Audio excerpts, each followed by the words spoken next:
Hello there. Well, here I am. We're supposedly live. I sent everybody the link a little bit late today, so I could be doing my own shuffle walk for a little bit. Let's make sure I'm live on. Yeah. So let me. Okay. Yeah, I'm live on. I'm live on YouTube. So okay, here we are. Tonight. Tonight we are doing the X-Men bingo, and oh, you know what? I might have sent the wrong link.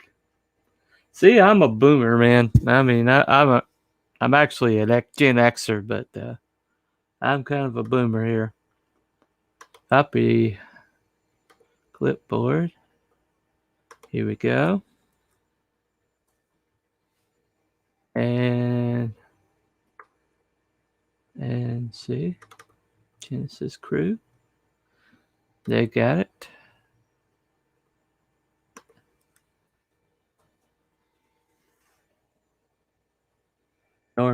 Norm's got it.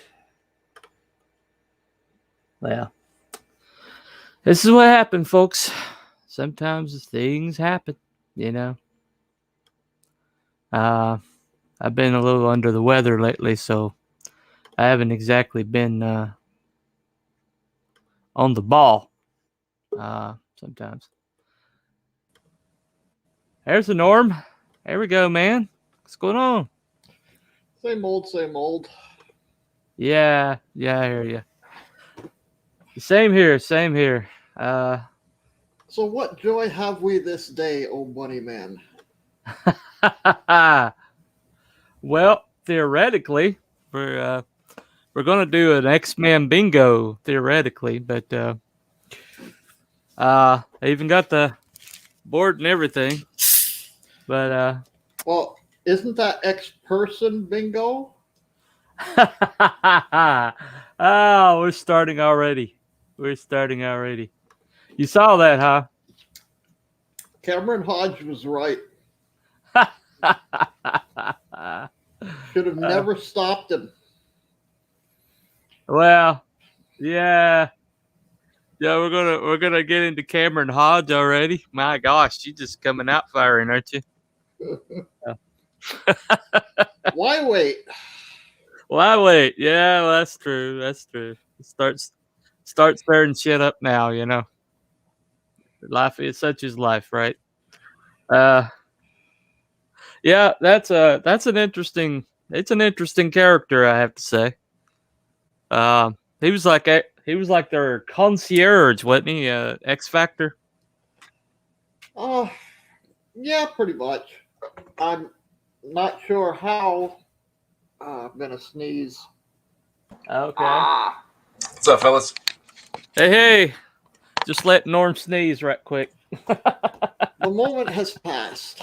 The moment has passed. Okay, we're safe now. All right. Yeah. Yeah, gotcha.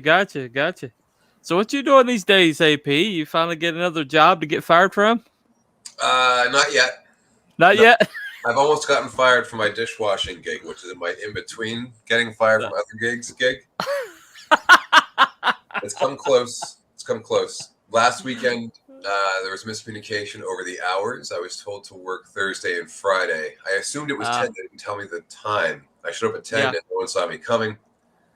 And then I didn't show up on Saturday at all because I booked it off. They said, we'll see if we can get it off. But I wasn't asking. You know what I mean? Like, I'm not trying to be a dick, but it's a dishwashing gig. So, yeah. Right, yeah. So I just didn't show up. So when I showed up on Sunday, it was as though I just showed up after missing 3 shifts. But I did all my things. You know what I mean? I told them what was up. I tried to get there when they told me to. Yeah. Right. Is your boss? Well, it depends if your boss is a woman or not. Yeah. So in kitchens, I don't know about other places, but I've only worked for women in kitchens before, and that makes a big difference. Yeah. It does because if they didn't tell you, then you're supposed to read their mind. Yeah. That's what I've found over the years. Even if it's their fault, somehow it's your fault. Yeah, I got in trouble once working for a kitchen manager because she thought we had a special connection. And, Oh. That gets complicated. it's also really straightforward and simple too. Just, but yeah, it could get complicated certainly. Yeah. Well, I worked with a lady one time, and she laughed at all my jokes, and I was young and stupid enough not to read the signs, and well, evidently she felt snubbed, and so next thing I know, I'm getting hauled in front of my lady boss for sexual harassment. Yeah. Because one of my jokes went over the line, but we were joking, but then we weren't. It's just it's funny how that works. I mean, it's funny how that works. Sometimes you can't win for losing, If there's sort of a funny, so if you play it through, if she's in a higher position and she's got the hots for a dude, yeah, if he goes through with it and he leaves, it's bad news for him professionally. Yeah. Or if she leaves, it's bad news for him professionally. Or if he doesn't rescind her attention, it's bad news for him professionally. So he's really got one of three options to choose from. Right. From my experience, anyway. Unless it works out and nobody leaves each other. That seems to be the Hail Mary pass.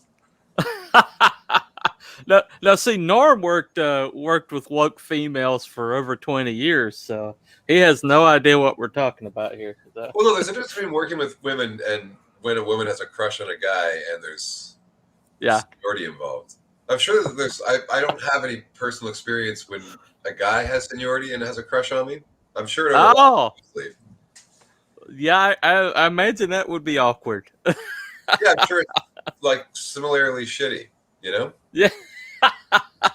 No, I think it's all new levels of shitty there, but I guess. Oh, well, I don't know how many players we're gonna have tonight, or if we get anybody in the chat. So, or if we just I think we'll. Yeah, I think I'll let you guys shoot until somebody gets it. How about that? Sure. So. Unfortunately, AP, you're a little behind the ball here because Norm's a little bit of an expert when it comes to X-Men. I've got the entire Claremont run right next to me here. Oh. Yeah. Uh-oh. We'll see. Oh. I'm sure, I'm not an editor, so. Yeah. Well, Gauntlet has been dropped, Norm. You think you a little intimidated? Any? I prefer Monty Python Fish to the Face, personally. Well, if I had a couple of coconuts, I'd ride off into the sunset and be done with it. Well, I fart in your general direction. All right, so we're doing best X-Men heroes? No, X-Men bingo. You needed to. So we're going with heroes, anti-heroes, and villains. Okay, who's starting? Norm or myself? I'll let you go first. All right. So, I'm gonna go with Dark Phoenix under hero. Dark Phoenix under hero. I had to get it in there early. Oh man! Oh gosh! It's gonna be a fun night, T-Bunny. I can already see it. I can already see it in front of me here. Unfortunately, I didn't get my buzzer set up, but that's an What? Yeah, that's definitely an Oh wow! I'm shocked. Yeah, not on here, man. Not on here. So I can't believe you came out of the gate firing like that, man. Jeez.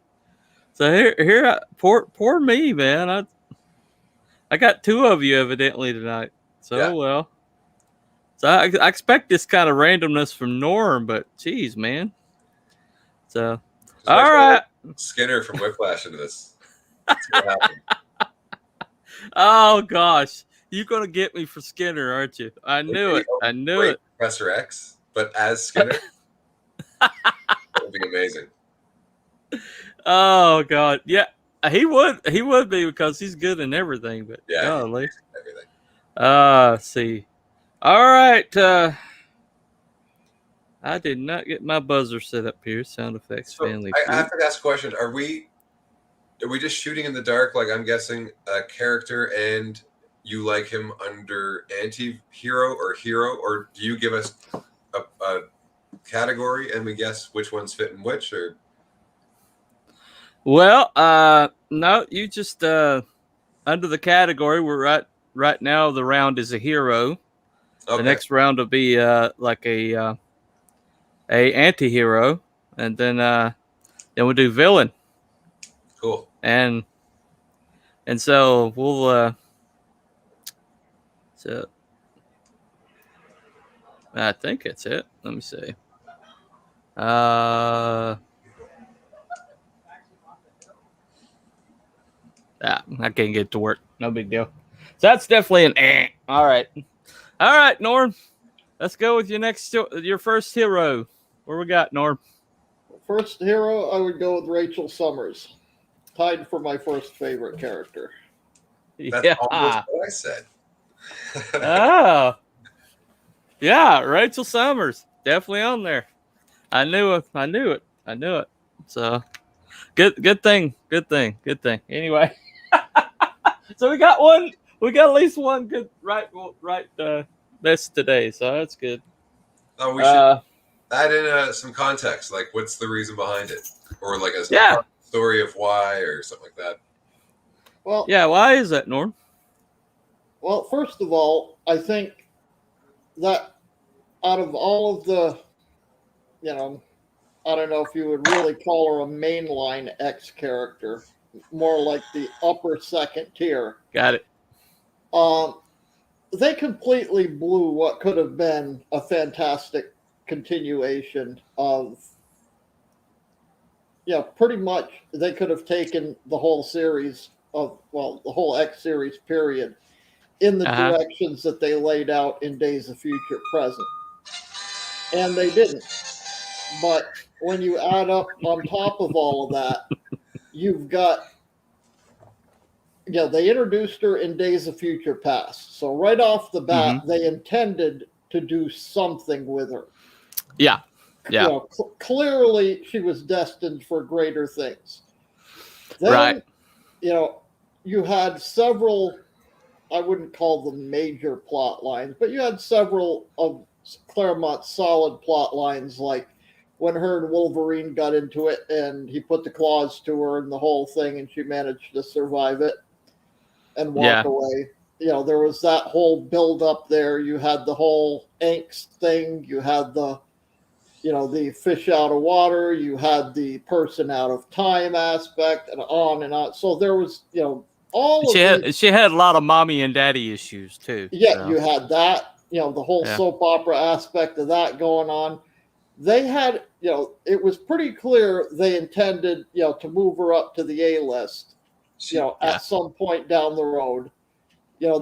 Whatever was going to happen with Jean, she was going to be the replacement. I mean, that was clear as day. Right.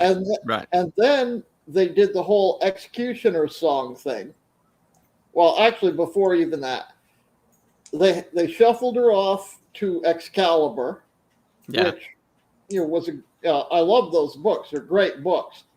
So you could look at that and you could say, okay, well, they're building her up more, and she played major parts in a good number of the Excalibur plot lines. So again, we're going somewhere with this. Yeah. Then you get all the way up to the Executioner song and the end of it and the whole Strife Cable thing. Yeah. And they rip her out of Excalibur, flush her 2,000 years in the future. Then you have the whole oh God, Adventures of Cyclops and Phoenix thing. And then Right. they just killed her. They aged her out. The Mother Ascani bit, Yeah. she's, physically speaking, she's about like 90 years old. She finally kicks the bucket. And, they pull, that whole thing there. And then all of a sudden, she's back. And it's like, who the hell didn't think this one through? Well, the missed opportunity that always bothered me was, why in the world wouldn't her and Cable have more interactions? Yeah, because the few that they had were good. Yeah. I remember this little I don't know if it was like a nightmare or something, but I remember it was either Gene or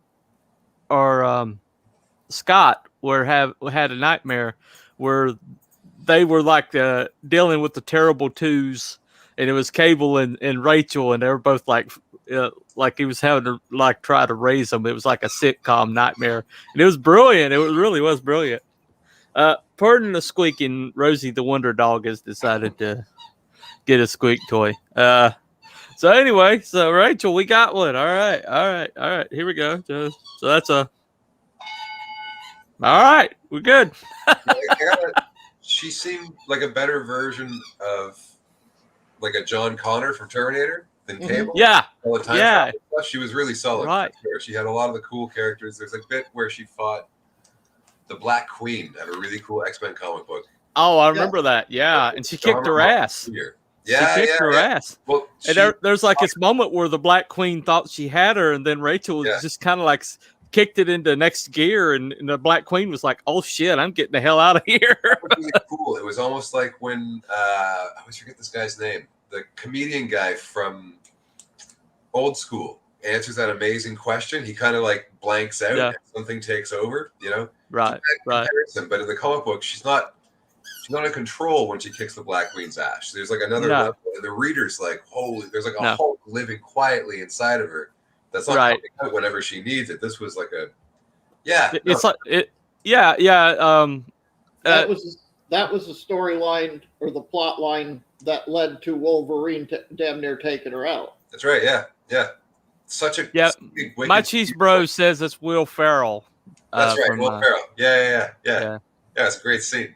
Oh, and then if you want to throw I don't even know how the hell I managed to get through that whole spiel without saying this once. You've got the whole Ahab thing. Yeah, that's right, with Nimrod and everything. And then you got the bit with Rory Calhoun that they again flushed it down the toilet, but we know what happened with that. Yeah, it was another Mark Waid fiasco. That happens a lot. Yeah, interestingly enough. But yeah, there was just so many different things and right up to that point, right up around like 92, 93, everything was going gangbusters, and then they just absolutely screwed it up. About the time Joe Quesada took over. Yeah, it's funny how that happened.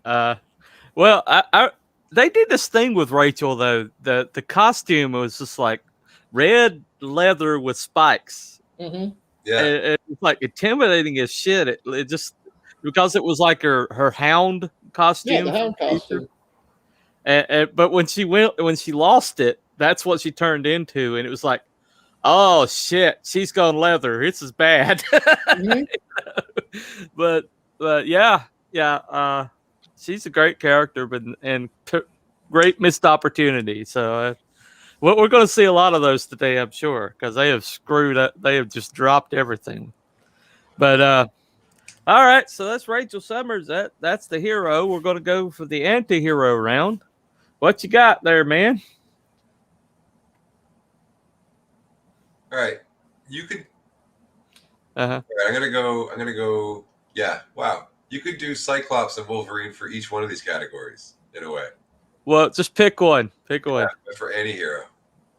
Yeah. Cable. He's on there. Nice. All right. wow, we're doing better today than we did that Yeah, yeah. the other day. It was like, oh, it's awful. So that is, yeah, we got a ding on that one. That guy has such a cool backstory. It went back and forth for so long. He Yeah. had great little bits. Even before he ever had an idea that he had a power, he was leading the New Mutants that moved into the X-Force. Yeah, right. Issue I got of him was the fight versus Wolverine he had. Rob Liefeld was taking over at the time. Yeah, I remember. Cool. And they went back and forth, and the kids were like, holy crap, someone's fighting Wolverine, and not dying. Yeah. He didn't have any powers at the time or anything like that. So you just real badass. And right after that was that one in Genosha? Was that Extinction Agenda? I think. Yeah, I think so. Yeah. Yeah, and he played a pretty big role there. So you just knew he had a strong presence. And then there was that crazy moment where he's going to go and hunt Jean Grey and Cyclops. And you know what for? Right. I think it's the end of that issue where you find out he's their kid, and it was this crazy inverse of Empire Strikes Back, like Scott, I'm your son. Scott, I am your son. Yeah. But he's pretty close as far as X-Men go to Darth Vader. There's that issue right after the Extinction Agenda where all the mutants were back together, and they're on the was it the school? It doesn't matter. They're talking about how to handle what comes next and what kind of strategies, and Scott wants to talk about defense, and Storm's talking about specific problems, and Cable's we got to start killing the Hellfire. We got to start killing Marauders and shit. He's just saying we got to remove problems because there's more and more popping up. They're like weeds, and you guys don't want to because it hurts your feelings. Well, I remember I got I guess I ducked out for a little while there because I didn't know that New Mutants became X-Force, but so I started picking up X-Force because my stepbrother's going crazy for it. Oh, it was awesome when it first. This is when Liefeld first hit Marvel, and people were just geeking out over the dynamicism of his images, and it was like wow, this is something really new. Todd McFarlane had done it just like right before then, but Liefeld was like, Liefeld didn't even try to do body structures. Liefeld just he was all about the dynamicism. But I remember I see this guy popping up with the eye and the arm and the weapons and the pouches, and I'm like, who the hell is this guy? And the thing about it is I figured out the Nathaniel Summers before it actually hit. But the thing about it was the reason why I figured it out was I was a big X Factor fan, and so when the kid went into the future to save his life, back in my head, I guess because I'm a writer, I'd always he's going to come back someday. We're going to see him again. And then suddenly this guy lands, and I was like, that's him. I know that's him. And it's like, I told people around me, I told my stepbrother who was big X-Force fan. I was like, I know who that is. And he's like, what? Because it was all this mystery. It's like, who the hell is this guy? And because he seemed to he's calling X-Men by their first names, what the alter egos. They've never met this guy, and he knows who they all are. And they're freaking out about it. And I was like, I know who that is. And there's people like, no, you're lying. It's it's gotta be him. And then when he finally landed, some people had to eat some crow.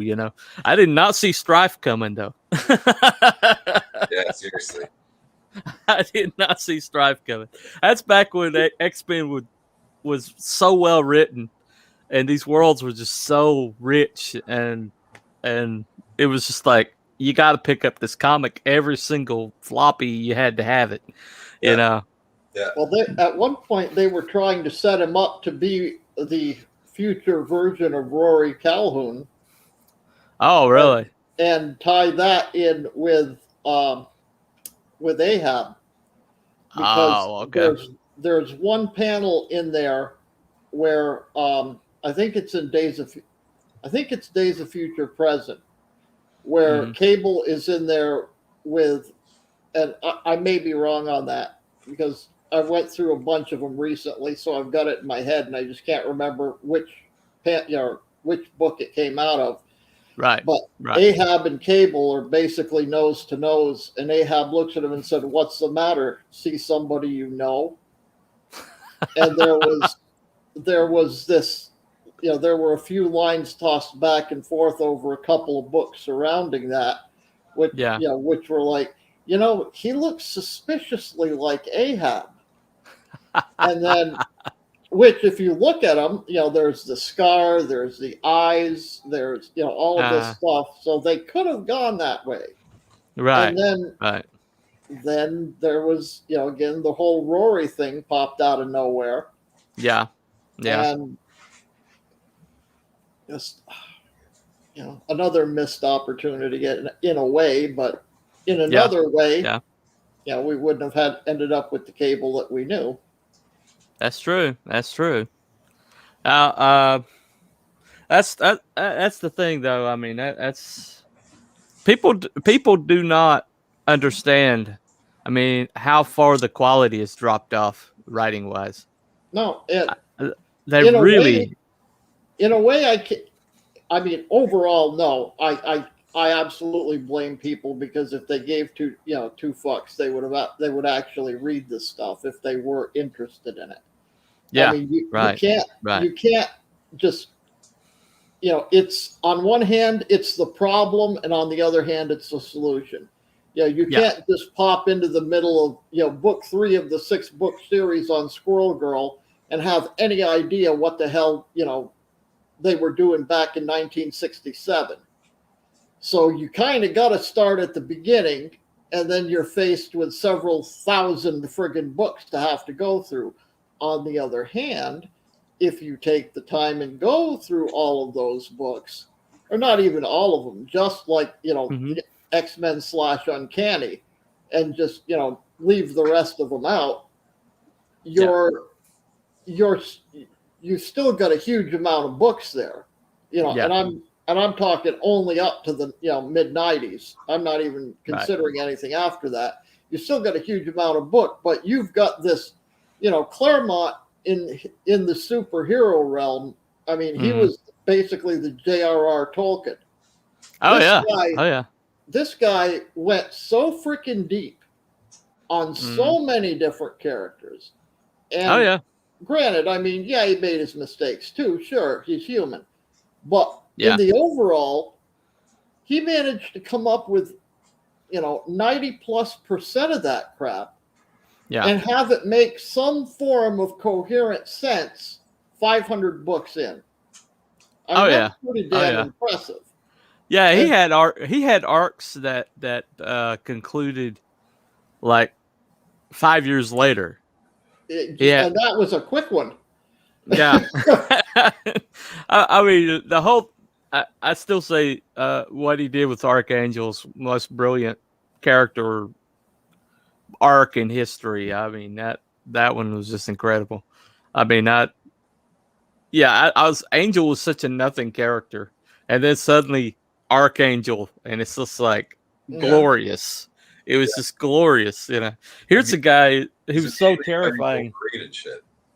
Oh yeah, and Wolverine was losing. I mean, I mean, he had the metal feathers and the whole thing. Do you remember when they were in the Genosha pits and and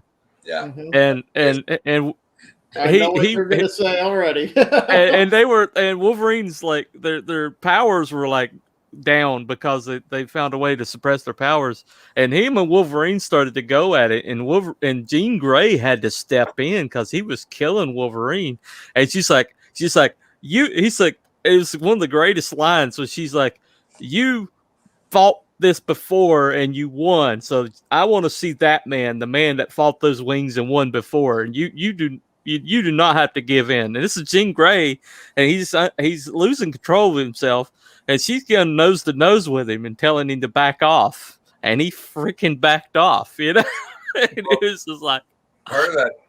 One of the captions of the fight is Wolverine's talking about how the Angel's powers over his wings are what helps him control the metal ones now.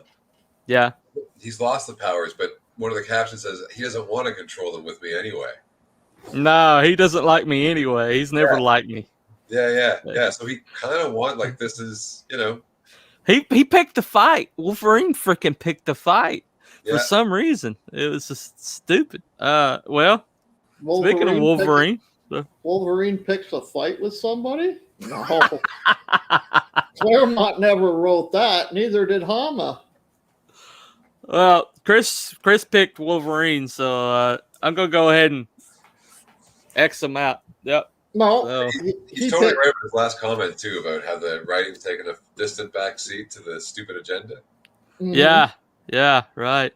So that's well, that with their agenda, they can't do any of these things anymore. You can't put Rachel in the Hound costume unless you're going to the Gala Ball and it's SJW approved.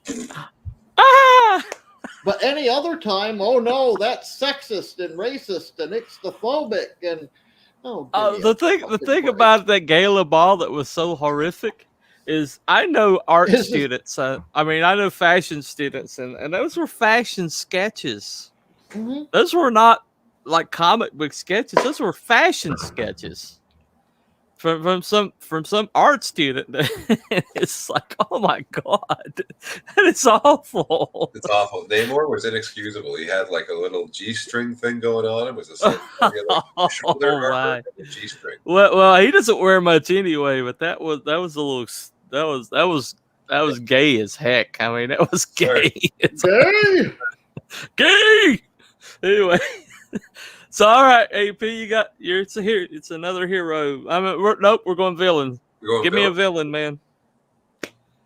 Apocalypse. Of course, Apocalypse is on there. It's gotta be. Yeah, Apocalypse, man. Because he's I think he has the best potential of any villain of any comic book, but has never yet been written properly. He's the Watcher. I think he should be a cosmic expression of evolution. Darwin is not a nice idea. Or sorry, Darwinianism is not a nice idea. It is not. No. He can have a bit of personality and take joy in watching things go one way or the other, but for the most part, he shouldn't have plans and he shouldn't be interested in manipulating things. He should just be like, I'm going to cause more problems and watch you guys fucking make it through. Yeah, that's it. Yeah. Oh, I love that picture. The one of Archangel fighting that one where he's pushing his hand. Yeah. That's such a beautiful fucking shot. Oh yeah. And Jean Grey stepping in, that was just one of her greatest moments. I mean, she's just fearless. Yeah. Oh yeah. Man. That series gets a lot of flack, and I can see why, but I thought the character work in that series was amazing. Right down to Jubilee, Boom Boom. Yeah. Like, everybody got a great little arc here. Yeah. Well, the thing about it was it was also an excuse because once they got their powers back, they got a boost. But it also de-aged Storm, I think. Yeah, brought her back to normal, yeah. Yeah. But they always, especially Ron Sinclair, the Wolfsbane, she really got a boost. So, I mean, she went from a mild wolf lady to monster. I mean, she absolutely got ramped up big time on that one. Yeah. The X-Force later, she was really terrifying. You run about 10 years ago. You got a villain there, Norm? So can I just finish off Apocalypse? Go ahead. Go ahead. Plenty to go on him. It'll just be 2 minutes. Yeah. The only story of his that I really liked was the first one where they introduce him, and there's like 2 or 3 pages in X Factor. Right. It's so great. I think it's 2. It's 4 panels, and it's his sort of his bust from shoulders up, but from different cultures. And he's saying, like, in Egypt they call me this, in Aztecs they call me this. I've been around forever. That just puts such an epic background to him. Like, you already know all the backstory. You've read it 1,000 times, but you called him this instead when you talked about it. Or you called Abin Sur. Yeah. Right. Oh, such a great little bit. And then it's tied in with the Archangel arc that you were talking about, which is one of the best. Oh, yeah. That was Right. just so much going on there. And as soon as that awesome opening was done, it just turned into this weird, like, masturbatory. Remember there was that one bit where it turned out he's a tiny guy in a robot suit? Right. Yeah. Executioner song. It's just a series of, like, just Uh, he's just the most abused character. And then he was an X-Men for a bit. I didn't read any of that. I won't have anything to do with it, but they like de-aged or created a clone of him at one point. I saw some of that. That was painful too. And yeah, I'm sorry, but as soon as Claremont goes off that book, he just might as well just walk away, because it lost so much when he walked off. I mean, it just became a shell of itself, and I think Fabian. Okay, but yeah, Fabian Nicienza. Okay, yeah. If usually, how I am with my, if it happened after like 95, it didn't happen thing. Well, I broke my rule, and it's like borderline on my rule. If you want a good apocalypse deal,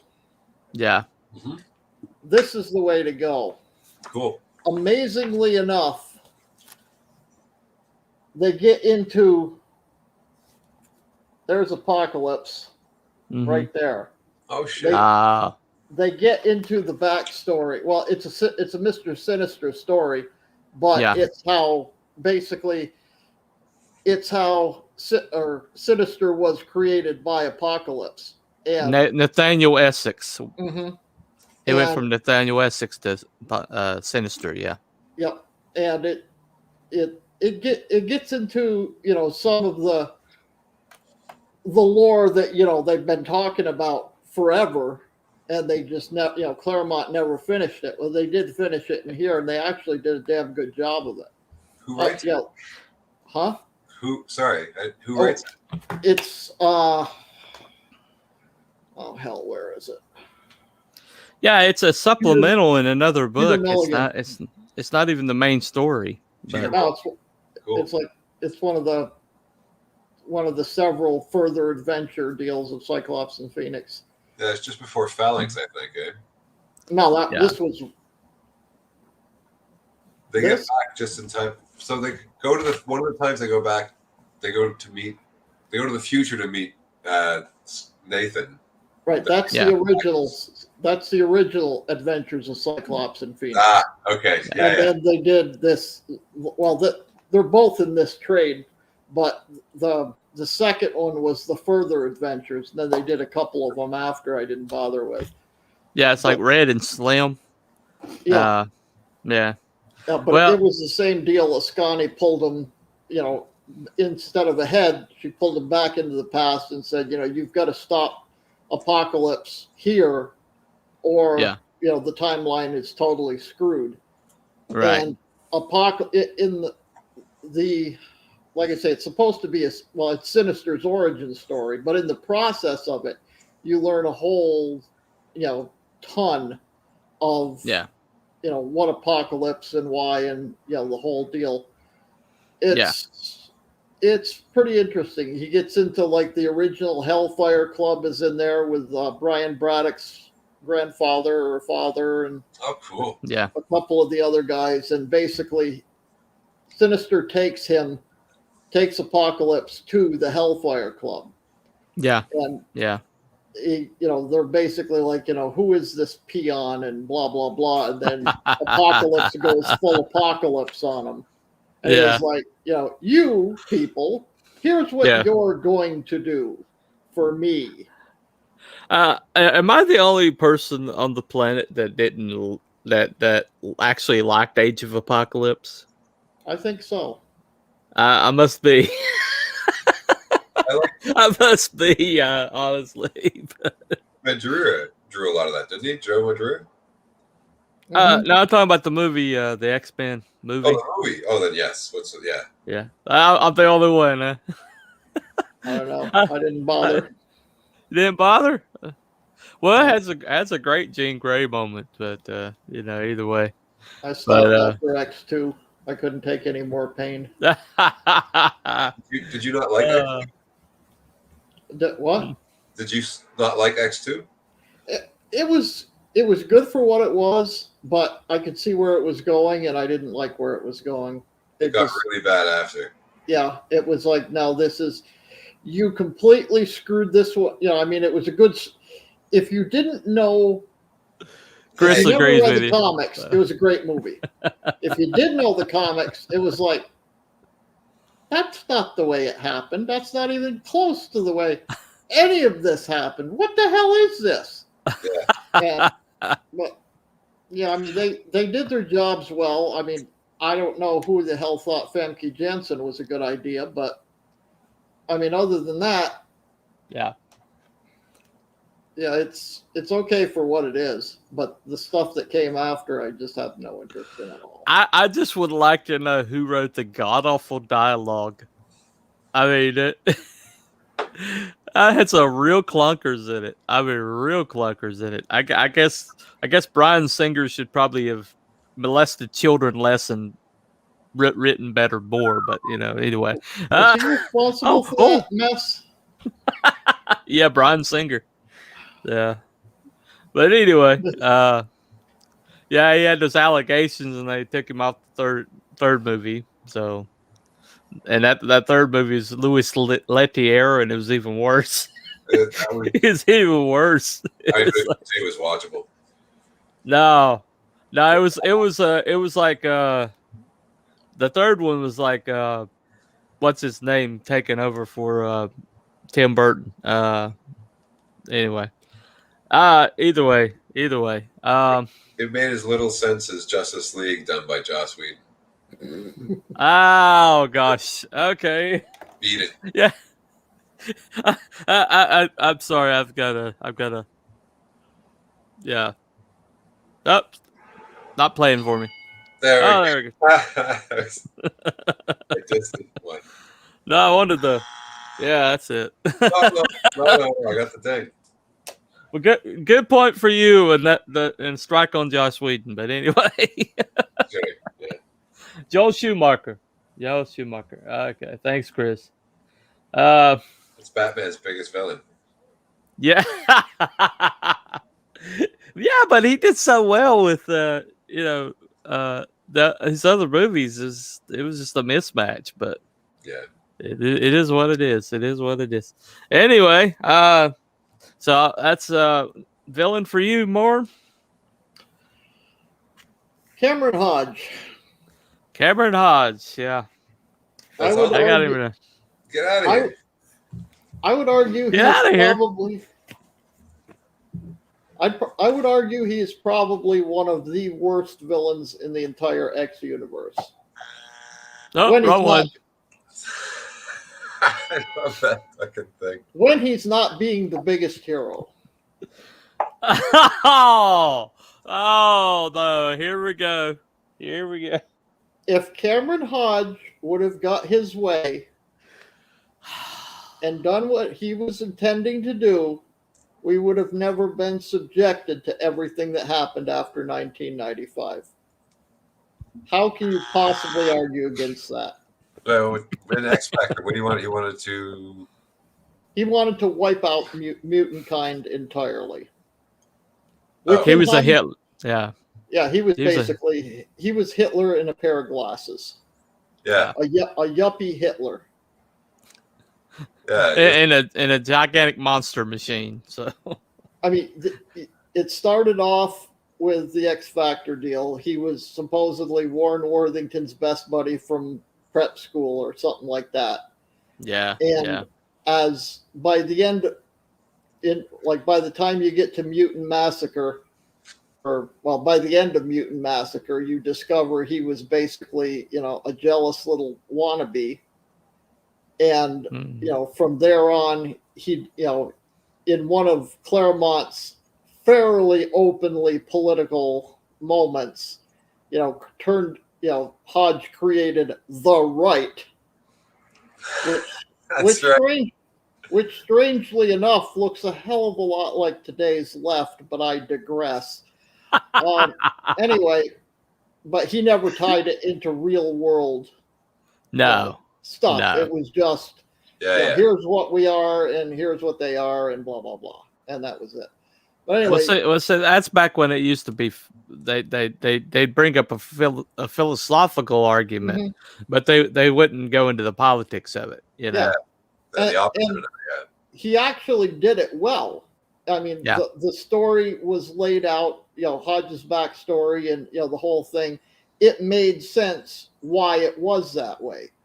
And when he named it the right, well, you were it was portrayed as, well, humanity is going to get wiped out by mutant kind. They're going to be replaced.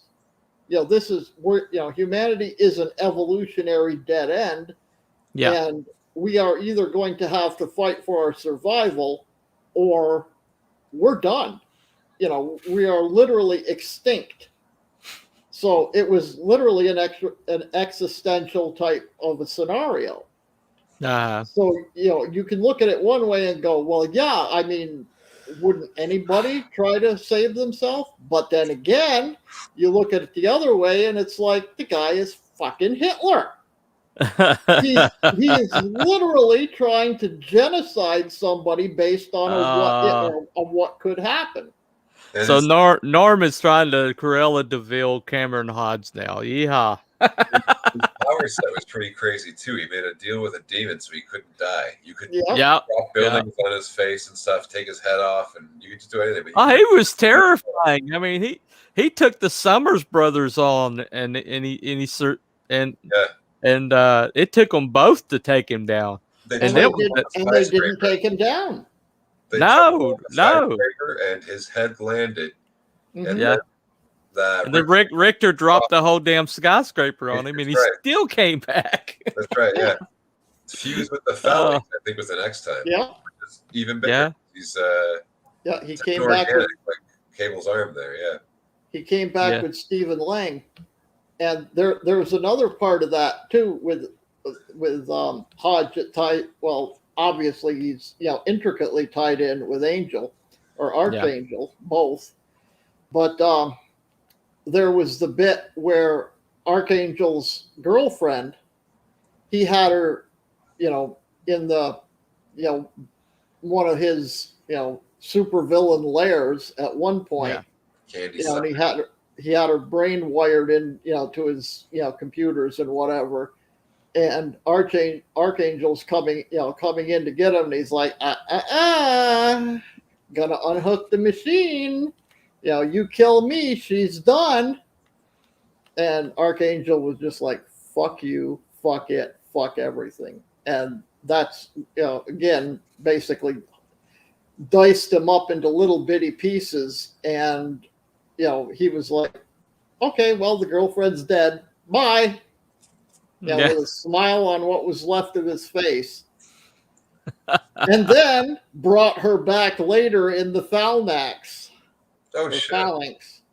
The phalanx, yeah. I always have a problem pronouncing that word. I don't know, it's some kind of a mental block. That's all right. They ended up, a phalanx recreation over her or whatever. Yeah. He's with Jean and Archangel are at some point doing something, and all of a sudden, what was her name? Cassie Southern? Candy Southern. All of a sudden, she basically steps out from behind the curtain, and Angel is basically like, "What the fuck is going on here?" Jean is like, "Oh my god, nobody could be this cruel." Because they were actually at the. The way that they set it up is they were actually having a conversation about that whole scenario, and then out of the clear blue sky, she walks in, this phalanx recreation walks in to the scene, and Angel's just like, ugh. Fuck. Well, I mean, the way he killed Cameron Hodge the first time, I mean, the way the whole thing was set up, I mean, Chris Claremont's at its most brilliant. I think X Factor, I think he did his best work with X Factor myself.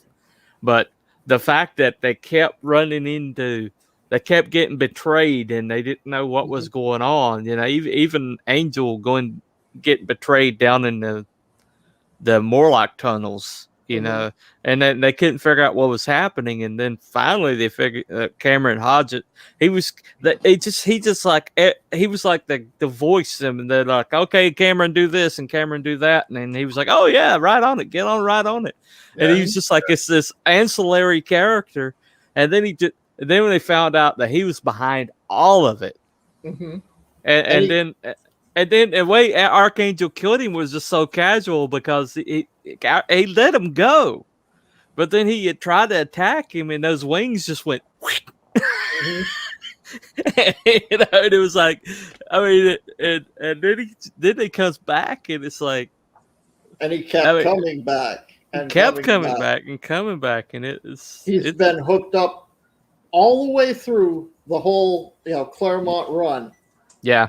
He's been hooked up with, first himself, then the right, and then that's popped up in various incantations several times. And in the X-Force run that I like so much, Bastion brings him back, uses the virus to bring him back. So he comes back on that one. So at which point he gets hooked up with Sinister and the Marauders. Yeah. At which point he gets hooked up with Apocalypse.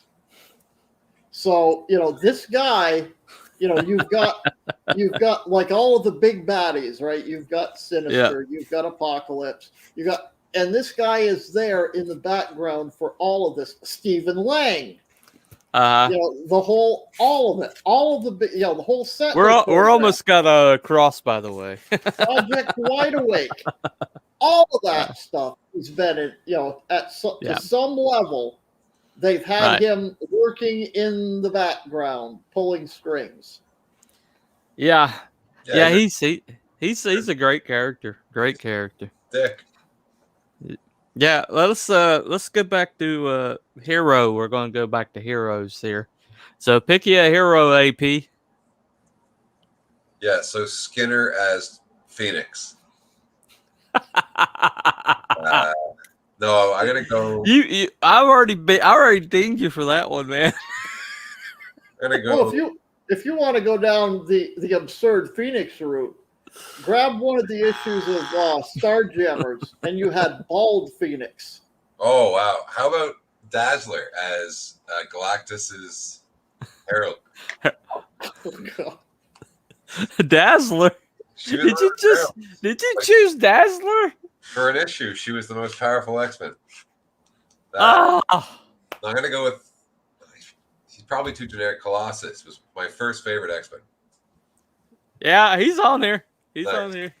He was the first proper knight of all the characters I read.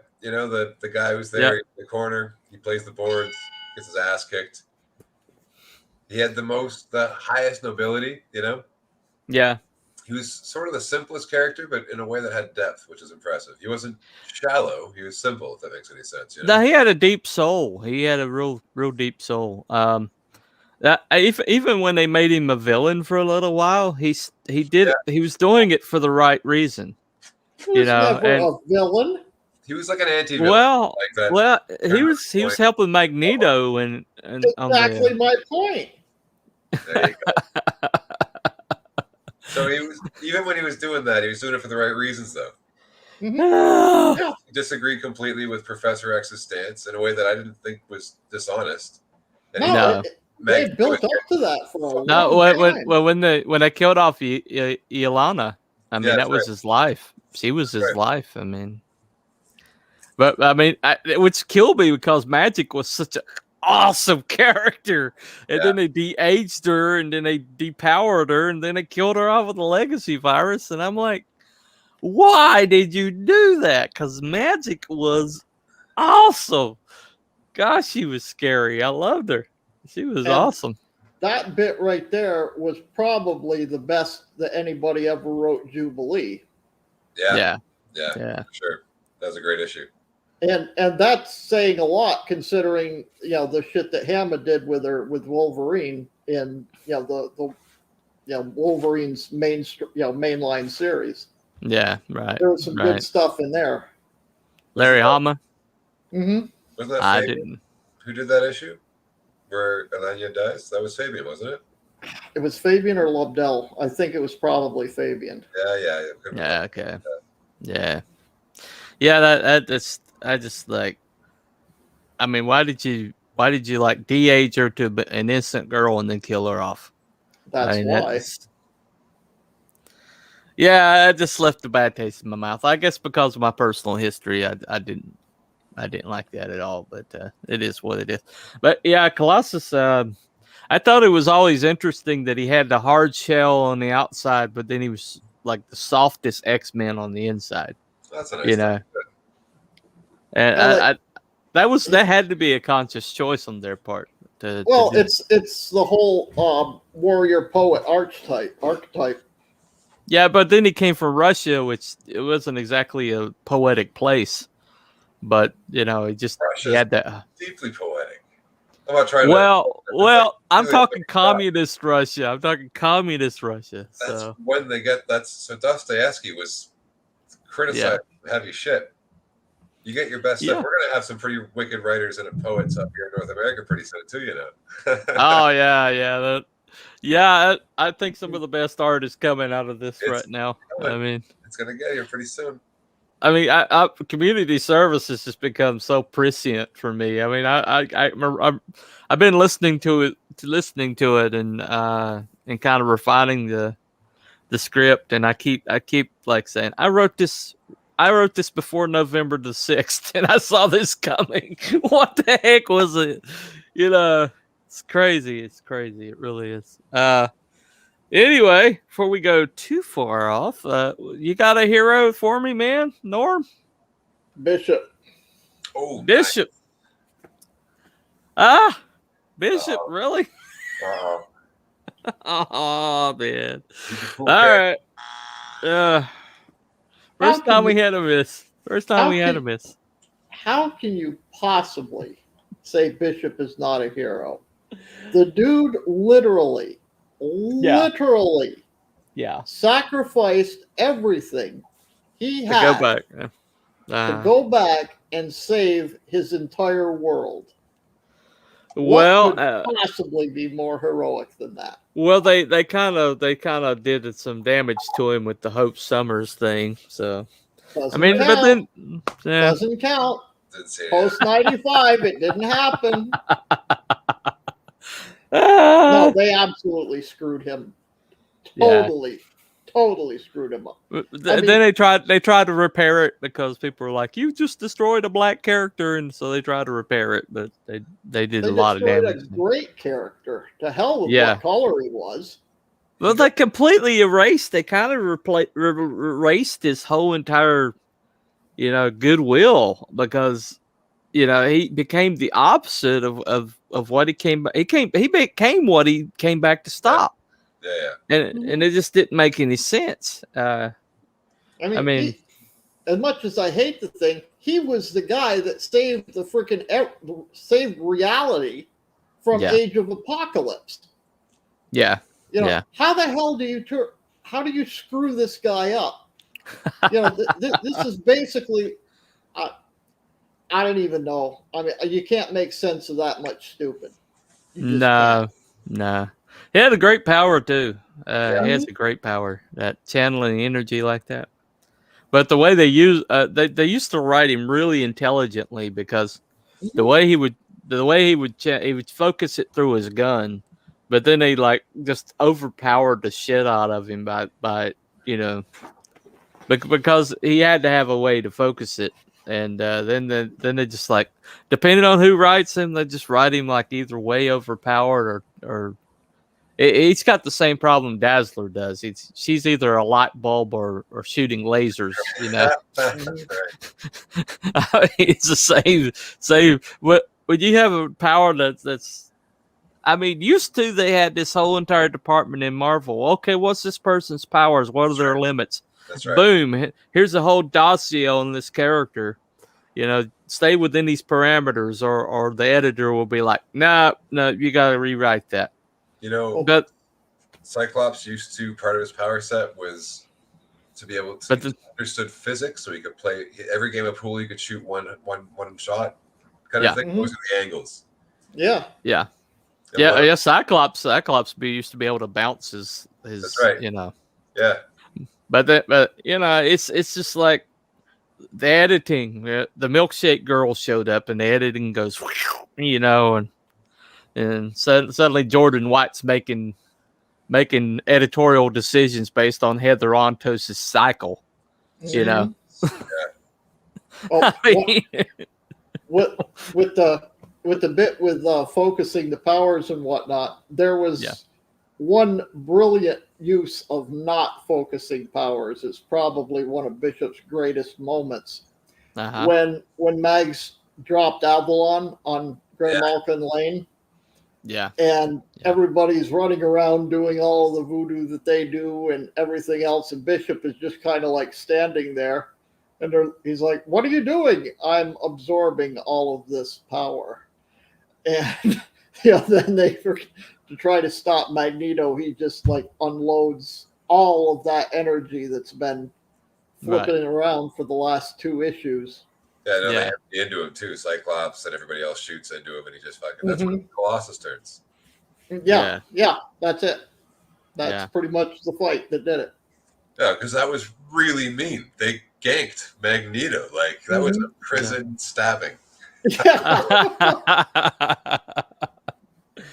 Oh well, that's why it drives me so nuts that Fabian went to the dark side. I mean, he was good.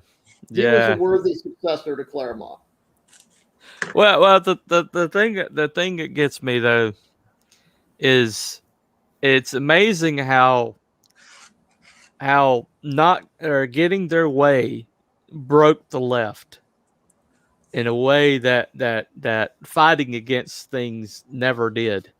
When Obama became president and they felt like they got everything they ever wanted, it broke them because they no longer felt like they had to be reasonable. They no longer had to get along with anybody. They felt like it was all agenda, all full time. And sometimes success breaks people way worse than certainly. Well, what was it that Carvel said right off the bat? It's going to be a 40 years in the darkness for the Republican Party. It's going to be 1,000-year. What was it? 1,000-year Reich. Yeah. Yeah, he literally said the 1,000-year Reich, and it's like, that's the Nazis, dude.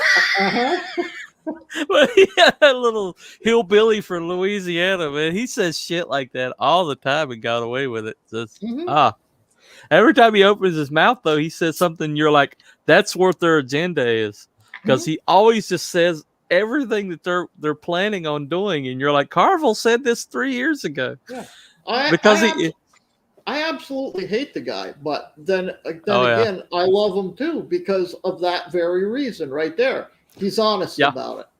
Yeah. He's like, oh yeah, we're going to destroy this. We're going to take that. Yeah. We're going to take, he tells you exactly what's going on. He's like, I don't care, He's just like old school. He's a vile, evil human being that profits off of everything. But he's Cameron Hodge, basically. He's Cameron Hodge. He definitely is Cameron Hodge. Who is this? James Carville. He was the bald guy.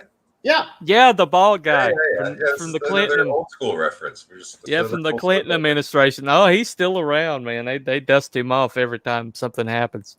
And they bring him back on. And if Carvel says it, that's what they're doing. Well, that's exactly what they're doing. You haven't seen him since 2015, if you think about it. Because the last time they brought him out, he basically said Hillary's going to get her ass kicked. Yeah. And then it happened. And then you didn't see Carvel anymore. No. Every once in a while, I'll put a mic in his face, and he's like, "Okay, this is what the DNC's doing right now," and you're like, "Okay, I'm listening. And he's actually calling balls and strikes, But I don't know why they would keep that guy around, because all the insidious things they're doing, you don't want somebody calling that out and saying, "Oh, this is what they're doing," It is what it is. Life said it best. They You always really wanna- overreach. Oh, go Yeah. ahead. If you're tyranny, you want to rub the noses of the people. So the chains aren't the chains. The chains are inside. The people know, like, there's so much shit going on, but I can't address one of the things. So maybe you do want to have a Carvel out there, one of them. Mhm. Right. To Right. freshen up there's an old line about how when you have if you want to train a baby elephant, I don't know if it's true or not, but you would just tie a rope around their leg to a peg, Yeah. and then it would find out it can't break the rope. And once it becomes a full-grown elephant, it could fuck up that and 1,000 times more ropes, but it thinks the rope is impenetrable, like it's learned this as a baby. It just doesn't try again. Like, why would I try? Yeah, it's Pavlovian conditioning. Yeah. There you go. That's Andrew says. He was the one that said the DNC has become the rich elitist party with all SJW intersectionality stuff. Yeah. Yeah. Oh yeah, It overlaps. Yeah. Sorry. he did not like the SJWs at all because No. he understood the danger there to the Democrats. He saw that shit coming a mile away, and the Pelosi's of the world were just like, sit down and shut up. It's like, Go back okay, to Louisiana, live in your mansion. He's like, okay, yeah, that's what I'll do. it's like, you want to screw this up, you're going to do it without me. And then every once in a while they bring him out, and he's like, I told you so. And then they're like, okay, go back to Louisiana. But you know what? That's the thing, though. It's a good villain. If you need a good villain to in comics and in any kind of fiction, but most of the time, a good villain is somebody who essentially is like in the embodiment of everything that you're fighting against. And But I they're think reasonable.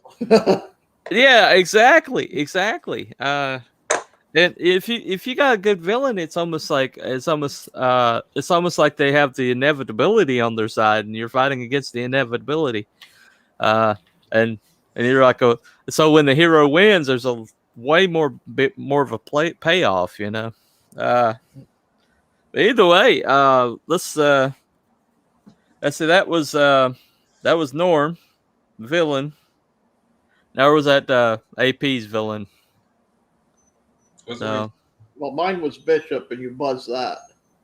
yeah. Unfairly, I may add. Heroes. Yeah, I picked the last. If you picked Bishop. Okay. I guess we're going on the anti-hero, I guess. AP, what you got, man? I know. Phantom X. He's probably my favorite current. I thought you might say that, so I put him down. I was like, wait, AP mentioned this guy. I was like, oh yeah. So there's a really great issue of X-Force that was done recently. I think it was by, I can't remember the artist. It was a European guy. Doesn't matter. The story was great. So they're, yeah, it's funny. So the Phantom X story is they're chasing some. It was like a Pepe Le Pew story. It was the greatest, silliest story. So they're chasing the cat, the black cat or something. It's a European supervillain or something. Right. And they've got him chasing her, but he can't keep up, kind of thing. It was this whole Pepe Le Pew thing. Yeah, for sure. There's so many weird things going on with Phantom X. One of the things I like about it is the multiple personality things working off. Yeah. So in this one, he can't catch the character, but he's supposed to be the greatest at all things. He's got this narcissism thing. It's like deep in his character. Right. So right. One of the team acts of catching the character that he can't, and he's having this existential crisis. Like, how could I, who am better than the team, fail at a thing he's succeeded at? He's just in the background, like, my reality doesn't make any sense. So there's this internal dialogue happening with other Phantom X's. Yeah. One of them says, well, there's only two ways you can go. You can either recognize that you're not the best at all things, which has to happen sooner or later, or you can kill everybody who's better at you at anything. The last panel is the team talking to this character they just caught, and he's pulling both his guns out in silhouette, like, I'm gonna kill everybody. Oh well. Yeah. That's brilliant writing. That's great stuff. Well, see, the thing about Phantom X, and it drives me crazy, is because I think he's just like one focus away from being an incredible character, but they always seem like they come right up to the edge of figuring out what they want to do, and then they blink. And this happened with several characters are like that, and they're just like, you're just one. It's like Angel into Archangel. You're just one focus away from having an incredible character here, but you just never take that next step. And it happens, especially now in modern times. Oh, God. Even when you see a great character or a person, and this is rare. It's rare to find a new great character, but even when they get a decent character, it's like they come right up to the edge of taking that step, but they don't have the intelligence or the writing skill to take them over. And it's just, and you're sitting here at home, and anybody that's a good writer is looking at it like, if you just took him in this direction, you'd have a Wolverine. Yeah. But they can't. They can't. You can't. They need. First of all, odds are they don't have the skill to do it. Right. But right. even if they did, I mean, look, they've got Claremont back doing various and assorted things. Nobody cares. No. Nobody cares. Why? Because they know Marvel's edicts are going to stop him cold, and he's not going to be there for very long. Because he's not going to put up with the bullshit. So there's no point in getting invested in anything that he's doing right now. Well, Bennett's already doing a cover for Art T. Bear. Mm-hmm. Wow. Yeah. I mean, they kicked him out, and Comicsgate's like, "Hi there." If Claremont came over here, it'd be such a love fest. Oh my God, it'd be such a love fest. He'd never do it. I've seen the Stephen Colbert coffee mug on his desk. He'd never do it. I know it's impossible. I know it's impossible, but I'm like, we love you so much. If we would take such good care of you over here. They hate your guts. The only thing with him now is, I mean, I worship at the altar of Claremont and Silvestri. Bottom. Oh, I know. But look, I'm going to be 56 tomorrow. This dude is pushing 80. Yeah. He's about done. He said what he's wanted to say. Literally, he's 75 or so? Yeah. 75, 76. Right. He's well into his 70s. Uh-huh. And he's not Graham Nolan old man. He's old man. Graham Nolan is like, he kind of looks like Graham from the neck up, a little bit. Yeah. Not from the neck down. No, from the neck down, he looks like me. But no, he's about pretty much done, and I don't think he's just. He doesn't have the years left in him to invest in, the next great epic. Sad to say, but Well, then again, but then again, Johnny Cash did his best work in his last 5 years of work. Oh, he absolutely could do it. I mean, he could. There's no question he could create some great stuff. Yeah, but he'd be starting from scratch. And publisher would work with him at this point. He couldn't do Marvel or DC because they wouldn't give him the elbow room he'd need. Like there'd be, he couldn't just. There'd be, like you said, the edicts would be in the way. So he'd need to do. What's the not comics? What's the other one that? IDW. No, yeah. Anyway, I'm sure he could find a label somewhere. Oh, you mean Image? You mean Image? No, there's something online where other comic guys go. Substack. That's what I'm thinking. Thank you. Yeah. Yeah, but then he's starting, and I'm sure he's got, probably filing cabinets filled with characters he's never actually used. Yeah. But ready to go. Just here it is. Yeah. But no, it's the same. He's got the advantage in that he's Chris Claremont, but he also has the same problem as the first-time Comicsgate writer. or Yeah. artist or whatever. It's like, okay, nobody's ever heard of these people. Yes, you're Chris Claremont, and yes, that's going to get you a sale because you've created the new character, but you still got to create a whole bunch of comics. And you don't have the time. Well, the thing about it though, I'm going to have to disagree with you there, Norm, because I mean, you see Aaron Lopresti coming over here, and he's pushing 100,000 already, and he would get the sales, no doubt. I'm absolutely. I would not. No, I would never say that he wouldn't. Yeah. But what I'm saying is that other than it's Chris Claremont, yeah, the investment is not there. It's like he creates Microphone Man, right? And Microphone Man does this, that, and the other thing. Well, okay, great. Chris Claremont. Have you ever read any of Chris Claremont's novels? No. Okay. They didn't exactly sell gangbusters. Yeah. I've read them. They're okay. They're a comic book novel. Yeah.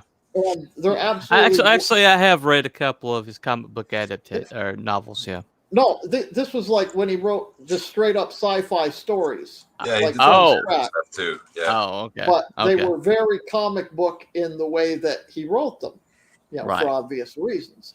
Yeah. But, people, it's like, yes, he's Claremont, yes, all of these other things, but we have no idea who these characters are. You've still got to sell us on the characters, even if you're Chris Claremont. Right, yeah. They've still got to be good, and we have no idea who they are. I mean, Claremont comes out of the gate, writes a Wolverine story. Well, it's going to sell billions, and it's going to be good. Odds are.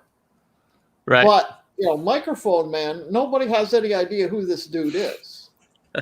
He's got to start from scratch, building the whole damn thing. He doesn't have 50 years of his own backstory that he created to draw from. It's all new. And does he build new things really well, or does he take over things really well? No. Like, what's the guy who does Walking Dead and Invincible? Robert Kirkman. Thank you. Yeah, I find he's an amazing world builder, but can't keep his hand on the wheel for the long haul. He's an amazing world builder, but he's good at getting it off the ground, but he pretty much has to turn it over after that point. Yeah, I agree. Yeah, like Invincible wouldn't be the Invincible if he had stayed with the book. Yeah. Do you think Claremont can he start a thing, or is he like the opposite of Kirkman? Well, he's created an absolute metric ton of the X universe that we know today. But he's taken over somebody else's IP. You know what I mean? Like there's you're saying create it from scratch. Yeah, starting from number one. That I don't know. If you judge it by his novels, probably not. He's not a Ditko. Yeah, well, I wouldn't say he's a Ditko, but who the hell is Ditko?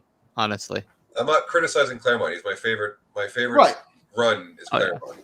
But there's another. I don't know if you guys have ever seen these. Fantagraphics put these out like a long time ago.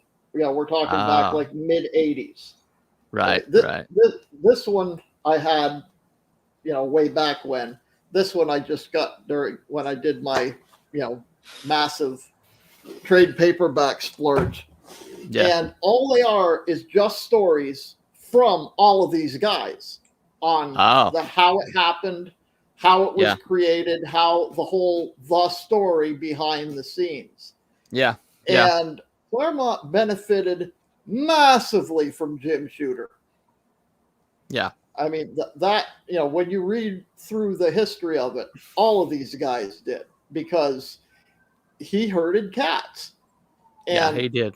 They were all brilliant freaking creators, in their own individual way, direction, whatever. Well, one of the things, reason why there's more classic stories that came out of Jim Shooter era than most of the other eras, and that includes Stan Lee. I mean, Stan Lee pretty much like okay, this is my idea. Run with it, and I'll tell you if it's good or not. Mhm. But Jim Shooter would sit here. He'd go through. He really was an editor. He would go Yeah. through and he'd say, "This is shit. Rewrite it. This is shit. This rewrite it. That's good. Do better. Focus it." You know, and then he'd go through and when you see all the people that hated his guts, Yeah. Oh, they those they two all did books their best are work. full of They that. all did their best work under him, though. Yeah. They all did their best work under him. I mean, to this day, Walt Louis Simonson, if I remember right, won't even talk to the guy. No. You know, I mean, there is like serious animosity there, like big time. But Yeah. I mean, the guy got results. Well, And he went over to Valiant. Went over to Valiant, and while he was there, Valiant was moving up in the ranks. Valiant was like pushing market share from Image, yeah, and they had Exo Manowar, and that was going up big time. And Archer and Armstrong. Yeah, Shadow Yep. Man. I mean, Archer and Armstrong is considered a classic. And you know, of course, the Ninja K or Ninjak.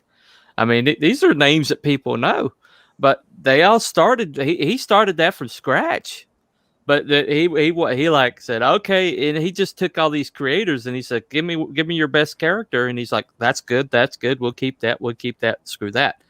But that's what editors do, and I think supposed to do. That's what they're supposed to do. They're not supposed to drink milkshakes with their homegirls and then go back and go on Twitter all day long and then allow misspelled words through. You know, he was an old school type boss, and they absolutely. I mean, if you ever get a chance to get a copy of Phoenix: The Untold Story, yeah, it's a behind the scenes of what happened with how they resurrected Jean and the whole bit.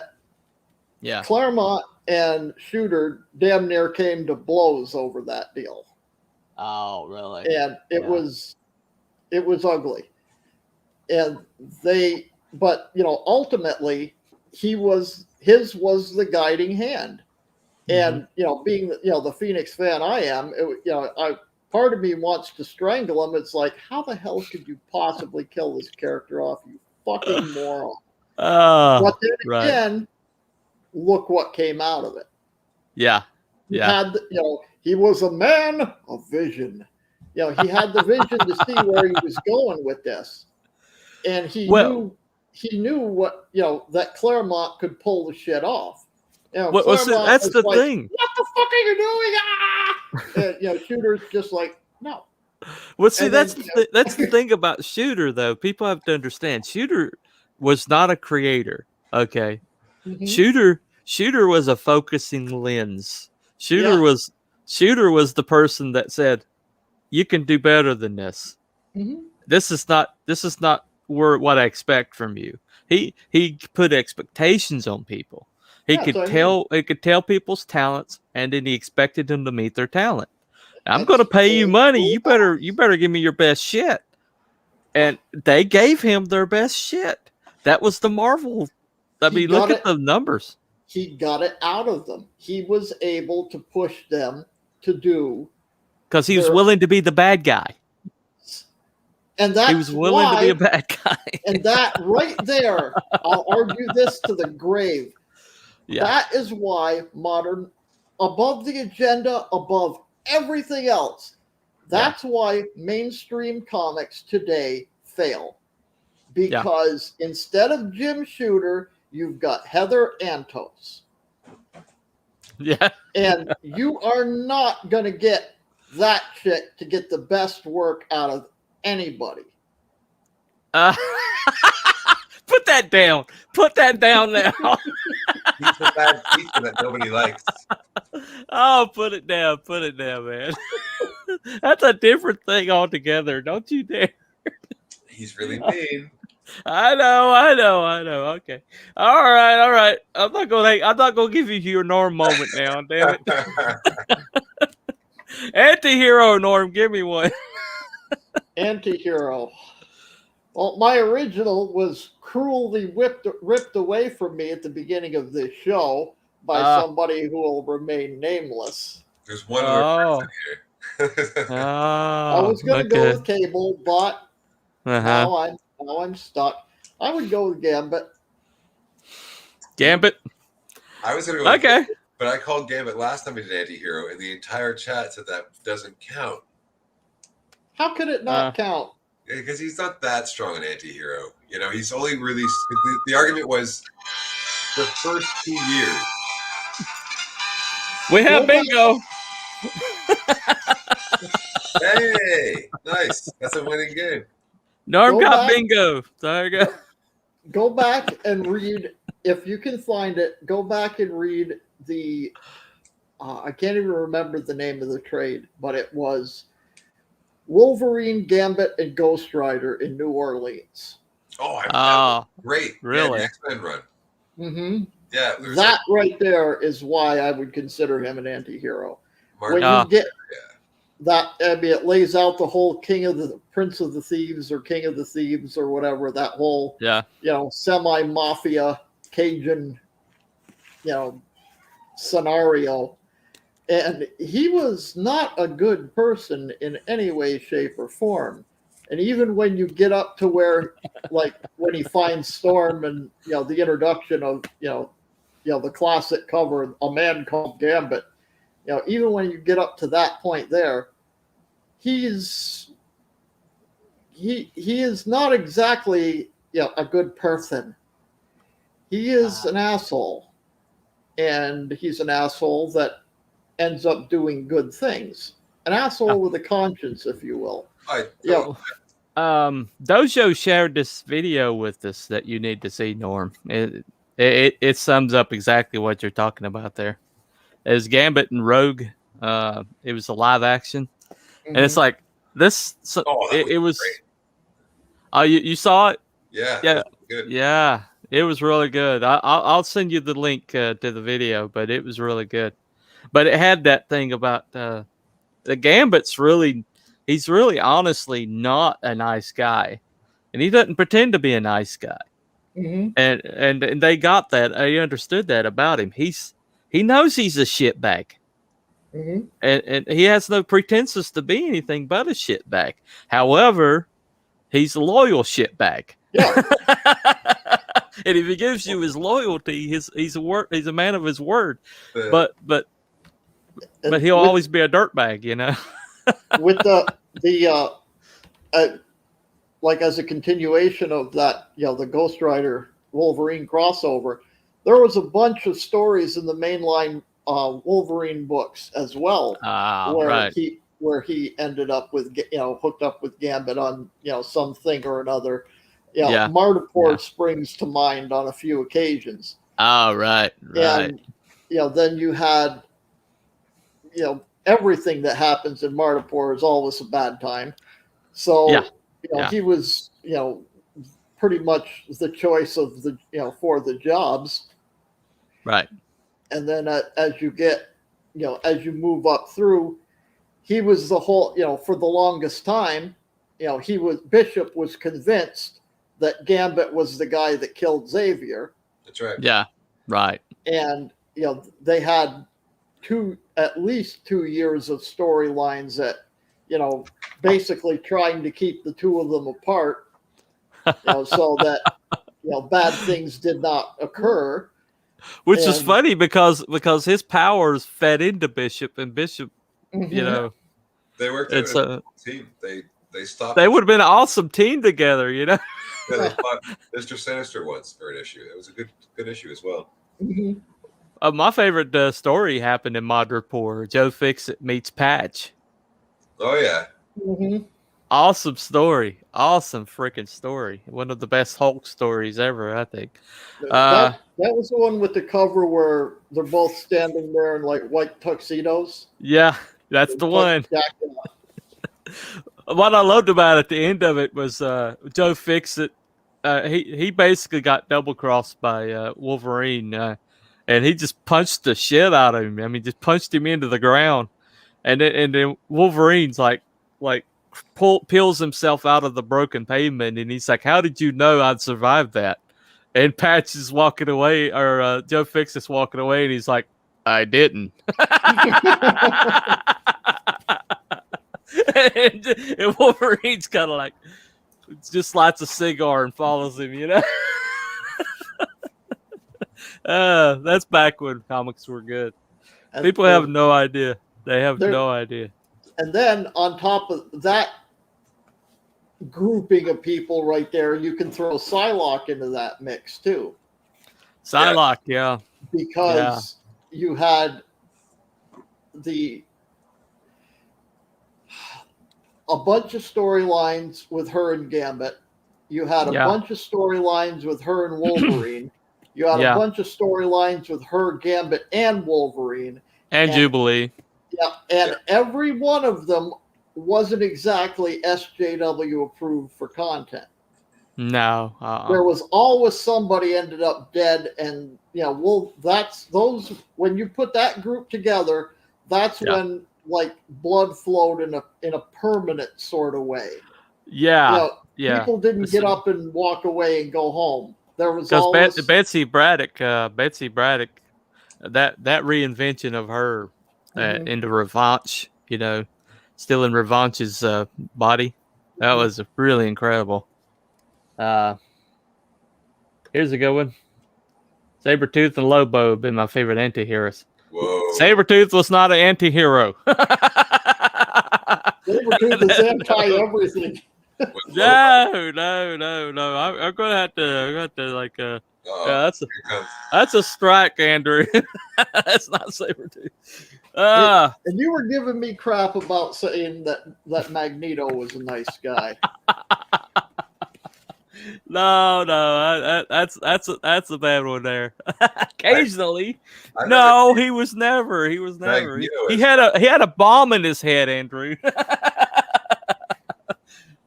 Anyway, he was great at doing cleanup. Very, very. San Francisco, the Newsom. Yeah, let me read out my. So for hero, I had Charles Xavier. Jean Grey. Not according to Mark Waid, he wasn't. We're not following the world according to Mark Waid, all right? Thank God. Right. Okay. I got Jean Grey. Nobody got Jean Grey. Yep. Hero, right? Well, at the end of the day, nobody really picks Jean Grey. Yeah, I know. I would have, unless she's the Phoenix. Said Phoenix was off limits, so I had to go with Rachel. But she's not the Phoenix, though. She's Jean Grey. Anyway. Tomato. It's pretty big potato, Norm. GMO all right. Thing, I guess. They are inexorably. They are not inexorably linked. Okay. Claremont said they were. Okay, well, all right.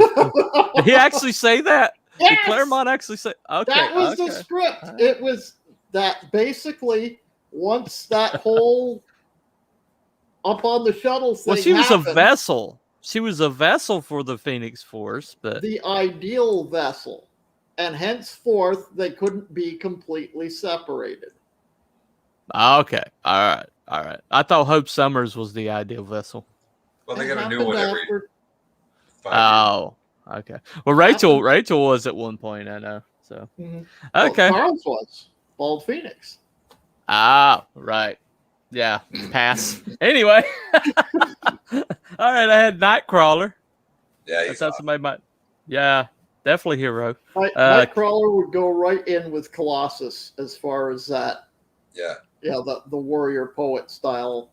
Yeah, but he was more of a warrior priest, I think. Yeah.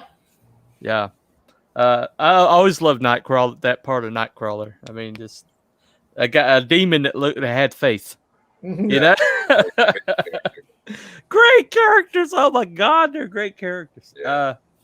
Kitty Pryde, I had her down right up until Krakoa, and now she should be in the villain side, I think. Yeah, well, they all should be in the villain side after Krakoa. Okay. They had her screwed up by like 2005. Whenever Yeah. oh hell, You got to do the and Joss huh? Astonishing X-Men? No? Sorry. Wait, no, I start over. I completely missed that line. I thought that the 2005 was about when Joss Whedon did the Astonishing X-Men. Oh, Astonishing X-Men. They brought Colossus back and, Ord for whatever from the alien planet. Is that not when...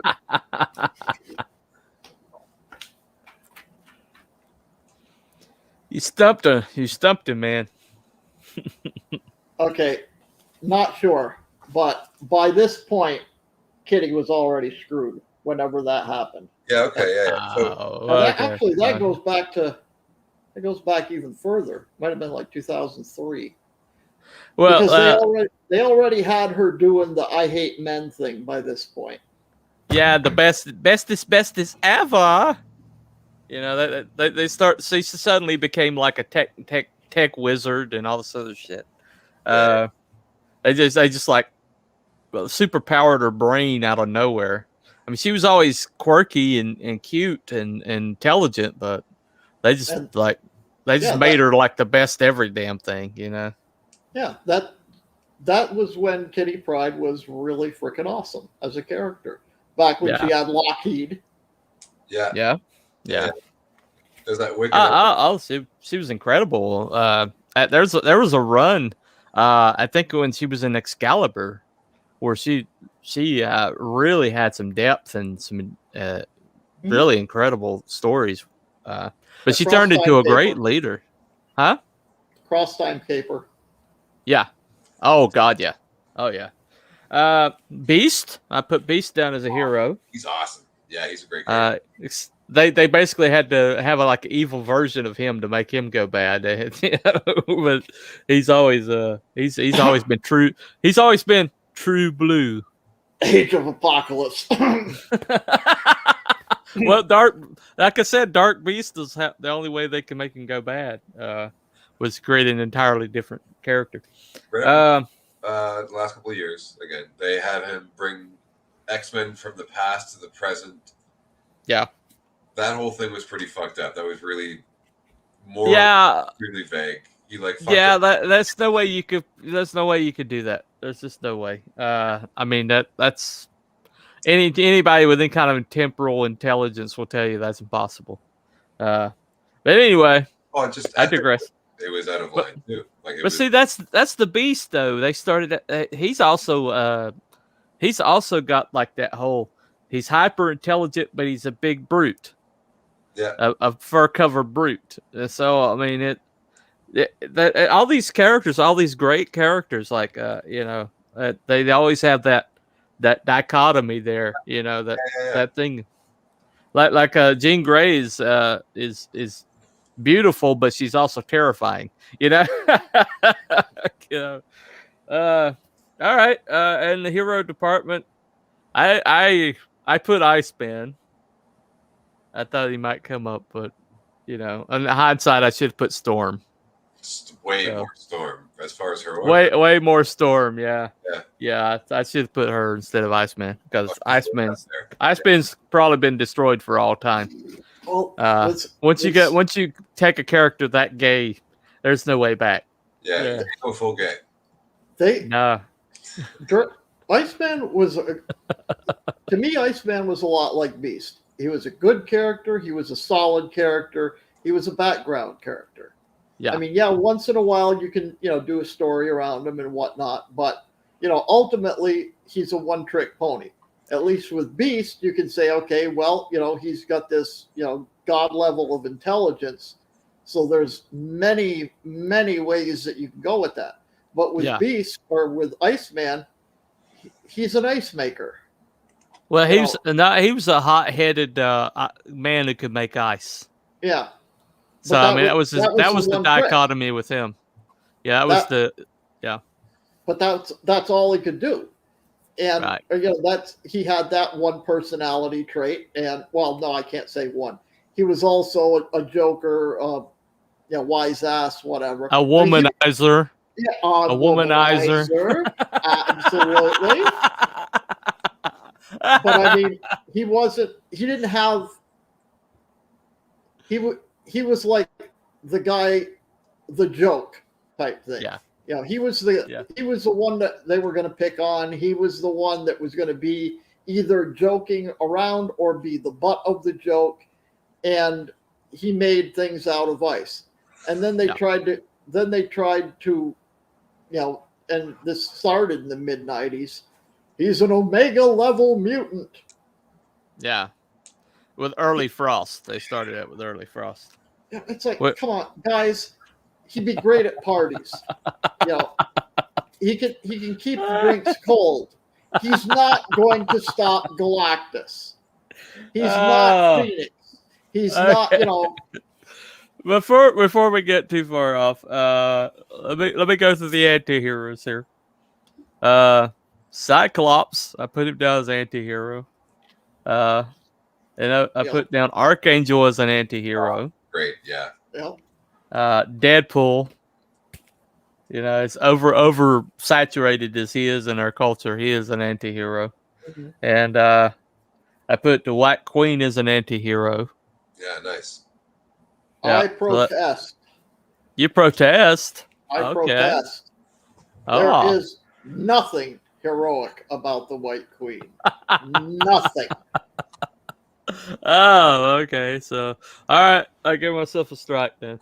So, where would you? I mean, that's. Well, she was good for a while. She was like the headmistress, and so was Magneto. Oh. Well, I mean, it is what it is. Home wrecking bitch. Well, that wasn't her. That was Scott. Scott went after anybody had any kind of telepathy. That's right. He goes for Psylocke. He goes for anybody. If you can read I mean, what he did with Madeline Pryor, that's all on Scott. I'm sorry. Yeah. I blame Claremont. Okay. Well, that's true. I got you. He evidently didn't have a happy marriage because he kept breaking up relationships left and right. All right, we're back with the villains. I put Magneto in the villain. Whoa. Whoa. All right. Shame on you, sir. All right, Mr. Sinister. I put him as a villain. I thought he might come up as a villain. I put Senator Kelly and Bolivar Trask in the same block. Yeah, makes sense. They work together so much that I just went ahead and made them one villain. Any objections to that one? I wouldn't object to it as much as say that Kelly. Oh, he's bad. There's no doubt. He's not a good man. No, but he strikes me as just the go along type. It's like, whatever asinine thing somebody comes up with. He's like the Chucky Schumer of the X universe. Right. It's like, this is something popular. Let me run to the head of that parade. Well. He's but Bolivar Trask used him as a hand puppet, but he was the one in Congress that gave Bolivar Trask all his contracts and pretty much enabled him to do whatever he did, and Bolivar Trask would give him a call and he'd go, okie doke, he'd go into Congress and get it done, Well, he was, pretty much all of them he was the enabler for when it came to that, with Wide Awake, Lang, Trask, hell, even Hodge. Yeah, he worked with Hodge. So it's I put all politicians in the Marvel universe up here, but all of them are bad. Anyway, I put Sabretooth clearly as a villain, Andrew, because he is. Wait, clearly. On the politician deal, I in X Factor around the 100 series, 100 issue series. What was when Havoc was the leader? What was that chick that was the government liaison? Val Cooper. Yes, her. Oh, That's an evil bitch. Val Cooper, yeah. That is evil. Concentrated evil. Oh, because she was basically on their side until she wasn't. Yeah. That was Judas incarnate right there. Yeah, she was. What was that from? Definitely. When they restarted the whole Sentinel program with Lorna Dane and Havoc. That's my favorite run of X Factor, by the way. Oh, Lorna Dane, Havoc, strong guy, Quicksilver. Yeah, that was amazing. I don't know if Quicksilver was in it, but he might have been. I don't know. Yeah, he was in that. Yeah, he was. Oh, okay. Okay. He refused to acknowledge their leadership, and right. I'd help out. Oh, that's right. That's right. Yeah, that was a great team. Oh my God, those people should not have been in the same room together, and it was a great team. The strong guy was just randomness, He did whatever. I don't know why that guy even existed. Well, he was Lila. What's her name's bodyguard? Yeah. But then he became part of the team. So he was great comic relief. Yeah, he's great with Madrox. Yeah, that too. Yeah. Now, strong guy was always too Deadpool for me. It would just right. I mean, he isn't the worst character I've ever seen, but it just nah. Right. Totally ridiculous. He has no legs. He skipped a lot of leg days. Yeah. Well, that was because of his he got the first time his powers came online, he got hit by a truck, and so his upper body became this real huge upper body or whatever. But either way, my guy Collision actually has a similar power set, so I can't throw stones too much. But anyway, so yeah, Sabretooth's definitely in the villain department. Mojo was in the villain department. Mojo, that whole deal was that entire Mojoverse. That was awesome. I wish they would have done a lot more with that. Well, they couldn't because it was too accurate. Yeah, I mean, he called the whole reality television happening, but years and years before it happened. Mm-hmm. Here's another comment here. The depravity that goes through with reality television, the weird things that people do to fit in to meet the standards of the camera, Yeah, right. Jack Knight Starman is my hero far and away. James Robinson's work was the only thing that could touch Neil Gaiman and Alan Moore, but the story never would grind to a slow. So, moving on before Norman gets on his Alan Moore rant. I've moved beyond that. I'm back onto Wade now. Oh, okay. Remember, I just last week went through Kingdom Come cover to cover in one sitting. Yeah. I still have thoughts about that. None of them are good. Right? Yeah, I hear you. I actually do too, Norm. I'm sorry. I don't mind saying that loud. Worst comic book classic ever written. Okay, moving on. What about Secret Wars? It was a cool, fun story, but it was made to sell toys, and it kind of shows in the story. It's just... So was the Transformers. Yeah. Oh, okay. Yeah, that's cool and fun.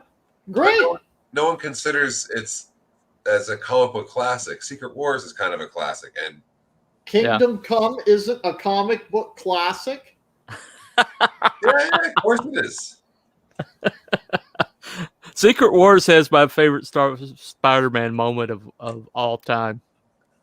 It was the first time I ever saw Spider-Man, and I just thought, okay, he's terrifying, he really is scary.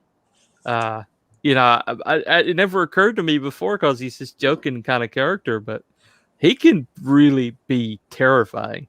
Oh, for sure.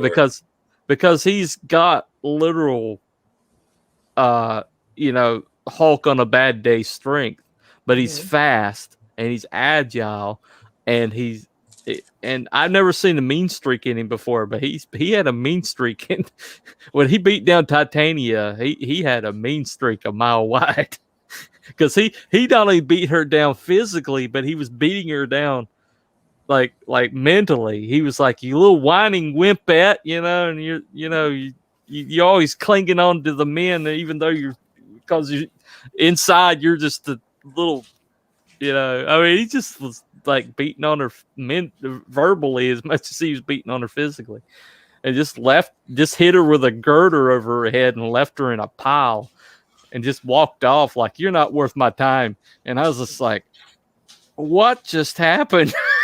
It was the most brutal thing I've ever seen in comics. But she carried it with her too. That's back when comic books, you know, something that happened to a character carried in, you know, for years. And she actually, I think, became good for a while because that scarred her so bad. But anyway, good editing. Yeah, well, back when they were written good, man. Mystique is definitely a villain on my board. Yeah. Any disagreement there, even though they try to turn her into a hero? No, she was, from day one, she was bad. Yeah. Freedom Force. I mean, that whole thing was just basically, Freedom Force was basically the Gestapo or the KGB. Yeah. And then all of them getting killed off like that. That's really the first time I ever saw a team get wiped out in a comic book. But they all got like brutally wiped out, and you know, and I was cool with it, but it was like, holy shit, they killed them all. They just brutally killed them all. But it's weird. That whole entire thing was just strange. But I mean, she was behind the Mutant Massacre, so yeah, always a villain in my book. They even had a run on X Factor. Is a run right after Havoc left the book. They had a run where Shard, Bishop's sister, was in a holographic matrix, and it was like a Wild Child and Mystique and Sabretooth, I think, was in there, but they had like chips in their head.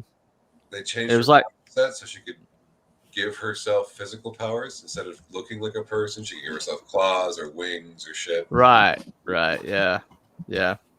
Well, in a comic, she couldn't do that. I mean, she could only look like it, but she didn't have the physical. Yeah, but that doesn't make her any less dangerous. You write her well, and she's more cool without the crazy powers. You know. Well, she's Cypher anyway. I mean, here's a person that spends her whole entire existence imitating other people. But then, you know, anytime you want to like her, she's the one that threw Nightcrawler off of the waterfall. You know, you gotta remember that's who she really is. You know? Well, it always comes down to basically these writers that they have doing stuff now. Yeah. Can't. Right. I mean, with somebody with her abilities, just, you know, as they are, not, you know, the jacked up modern version of Mary Sue. Yeah. You would have no end of stories. I mean, she's basically could be James Bond in a heartbeat. Yeah. Well, I'm gonna admit that I have a character who's got similar powers to her, except my character has been imitating people so long that she doesn't even know who she was. And so anyway, that's to come. That's a later book, Norm. You haven't met her yet. which is an interesting idea in and of itself. Yeah. You could go on forever with that idea, just by its very nature. You've got how many people have existed in her lifetime that she could have been. Each one of them have how many potential stories that could be interesting. I mean, anybody that can write worth a damn could make a career out of one character like that. These people are handed an entire pantheon, and they can't come up with one good story without, let's make everybody the Phoenix. Yeah, that happened. Namor became the Phoenix. Right. Captain America. I mean, back when they did the bald Phoenix thing, it was a joke. It was funny. It was like, okay, this is, absolutely laugh out loud, piss yourself when you open that book and there's Xavier, with bald Phoenix flying through, the Starjammer ship. Okay, that's one thing.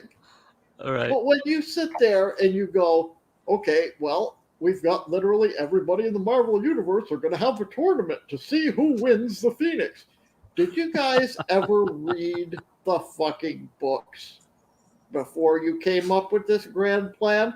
And then they come up with a Native American chick who's going to be the new future Phoenix because of her ancient ritual connections to. It's like, that was a Thunderbird, people. Yeah. That's not a Phoenix. That's a different mythos entirely. Yeah, how did you miss this? I mean, the Thunderbird is entirely different mythos from the Phoenix. Yeah, I mean, every culture I brought has this up to somebody, and they're like, the Thunderbird and the Phoenix are no, they're not the same thing. They're not even in the They're not the same. It kills me that people this stupid are allowed into positions of influence. It really does. And that's always intrigued me. There's so many things in this world that you can, creativity is endless. Mm-hmm. It's completely, totally endless. It's essentially being God. Yeah. You can create things from entirely the ether, and yes, there are like callbacks to other things and things like that. But the reason these people cannot create is because they are cut off from creativity by the fact that they everything's ideology. Ideology is the opposite of creativity. That's right. It's the antithesis. I can't afford it. Why would anybody choose communism if there's any other option? You know what I mean? Or fascism. Like, why would anybody? If you had any other option on the table, you'd obviously choose to feed your kids. Well, once you define, if the white people were in charge. Yeah. Well, once you define anything, you've ended creativity. Mm-hmm. And this is something I had some SJWs say something or say that was the dumbest take that she's ever seen, but of course she would. But I said the moment that you, in any way, shape, or form, get involved in what you're creating, if in the moment any of you winds up in what you're creating, then you've invalidated your creation. Yeah, unless you go into something intending to do a self-insert, if you just find your way into there, you failed. It's one thing to go, okay, this is going to be me. I'm going to be speaking through this. I am Starfire. Yeah. But do it with your own goddamn character. Right. I don't know. I don't know how these people. I don't know how they draw breath without being reminded, because the way they function, or don't function, as the case may be, it's completely. It's the antithesis for everything that's worked. For everything. Yeah. They don't believe in reality is a good place to start. Yeah. Like they actually don't. There's no fixed reality. If I believe in a thing and you believe in its opposite, they can both happen at the same time if we're just nice to each other. They're literally taught that. You create your own reality, and it's my personal truth. Well, the thing about it is though, is the nature of truth. The nature of truth is defined. Truth is truth. Truth is literally set in stone. Mm-hmm. And if you act from a place where the truth is not set in stone, then creativity can't happen. Because creativity only happens within structure. That's right. You can't have actual creativity. You're just circle You can't. yourself as like a 4-year-old at a tea party. You're just vomiting. Exactly. And you can't have continuity either. That's right. But you can have book after book after book with people having coffee. Yeah. I need as much dialogue as possible. Yeah, because realistically, you can insert your truth into that scenario, and it works. You don't have to put any effort into plot, story, world building, anything else. You can just sit down and discuss, have your characters discuss what pissed you off on Twitter that day. And that is literally the mainstream comic book industry in 2021. Well, because the only truth that they'll acknowledge is the fact that people have to eat and drink. You saw that post making the rounds of Twitter of Colossus lecturing Kitty on humor? Yeah, that evidently happened like in years ago. In the mid 2000s. I didn't know, but that's evidently a few years old. But it is. But still, it's god awful. It's god awful. I got through 3 or 4 of those word balloons, and I just like no. Oh, that okay, yeah, that. But it's like I've got kind of when I kind of got self-insert into my comic in a way, but he's still a complete independent character from me. But he's kind of like a omniscient narrator. You'll like this, AP. His name is Mr. MacGuffin. Nice. That is exactly the way to do a self-insert right, because he doesn't have. He's in his own little world. He does his thing. He's gone, and then the story unfolds. Right, and that's it. That works. Right. But again, like I said, you went into that story with the intent of doing that. It wasn't just, oh, I think I'm going to be Captain Marvel today in my book. Right. You're not Captain Marvel. If you're going to create an insert, you know? Yes. That's to me, that's part of the creative process. You can do a self-insert and make it work. Yeah. But you have the thing about Mr. MacGuffin, though, is this is the truth. He started out kind of as a stand-in narrator for me. But now, I don't know who the hell guy is. He got away from me. And I, at this point, I can't even tell you who he is. Because as I'm writing the story, and he keeps popping up and keeps showing up in the story, and I'm not controlling him at this point. So I can't even do the self-insert right. Then he evolved. Then the character evolved beyond the need for the self-insert. Yeah. Well, in a way, it was I wanted to do I had to do a lot of dialogue dump, and I was like, okay, what's a clever way I could do this? And I always had this, omniscient narrator in some of my earlier stories, and people kind of dug it. And I was like, well, why don't I make that a character? And then I started putting him in the comic, and the second comic, he showed up, and then he showed up again, and I'm like, wait a second. I was like, wait a second. All right, let me give you an example of, and since I've been praising him endlessly today, who do you think is the self-insert in the my era of X-Men? Yeah. For Chris Claremont? Mm-hmm. The Watcher, maybe? AP? I actually don't know Chris Claremont himself. I just know his work pretty well. I wouldn't know where to start. No.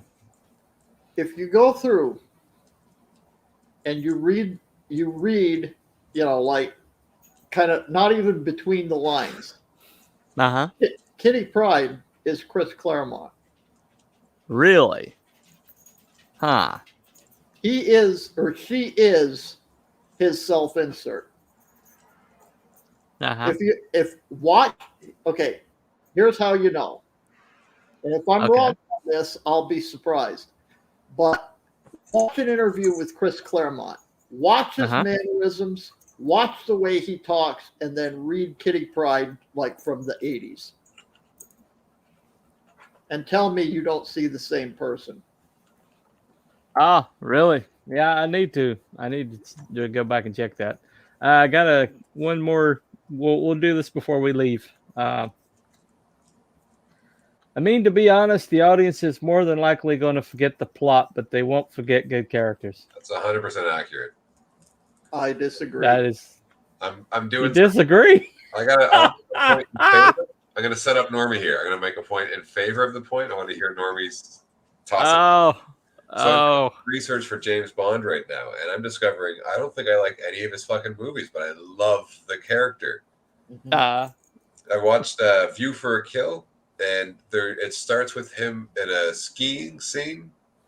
It's just to a snowboarding bit, and then they put on, while he's snowboarding, they put on I Wish All Girls Could Be California. It doesn't fit at all. It's horrible. It's stupid as fuck. It's painful to watch. That happened all the time, Roger Moore era. There's all the time. Bond scenes that you're just like, come on, this is ridiculous. The greatest car jump of all time, and they did a right. Yeah. The greatest car jump of all time, and they did that stupid sound effect. I could kill them all for that. Oh my god! Car chase, land boat or some stupid shit. No, it was a man with a golden gun. He jumped the car.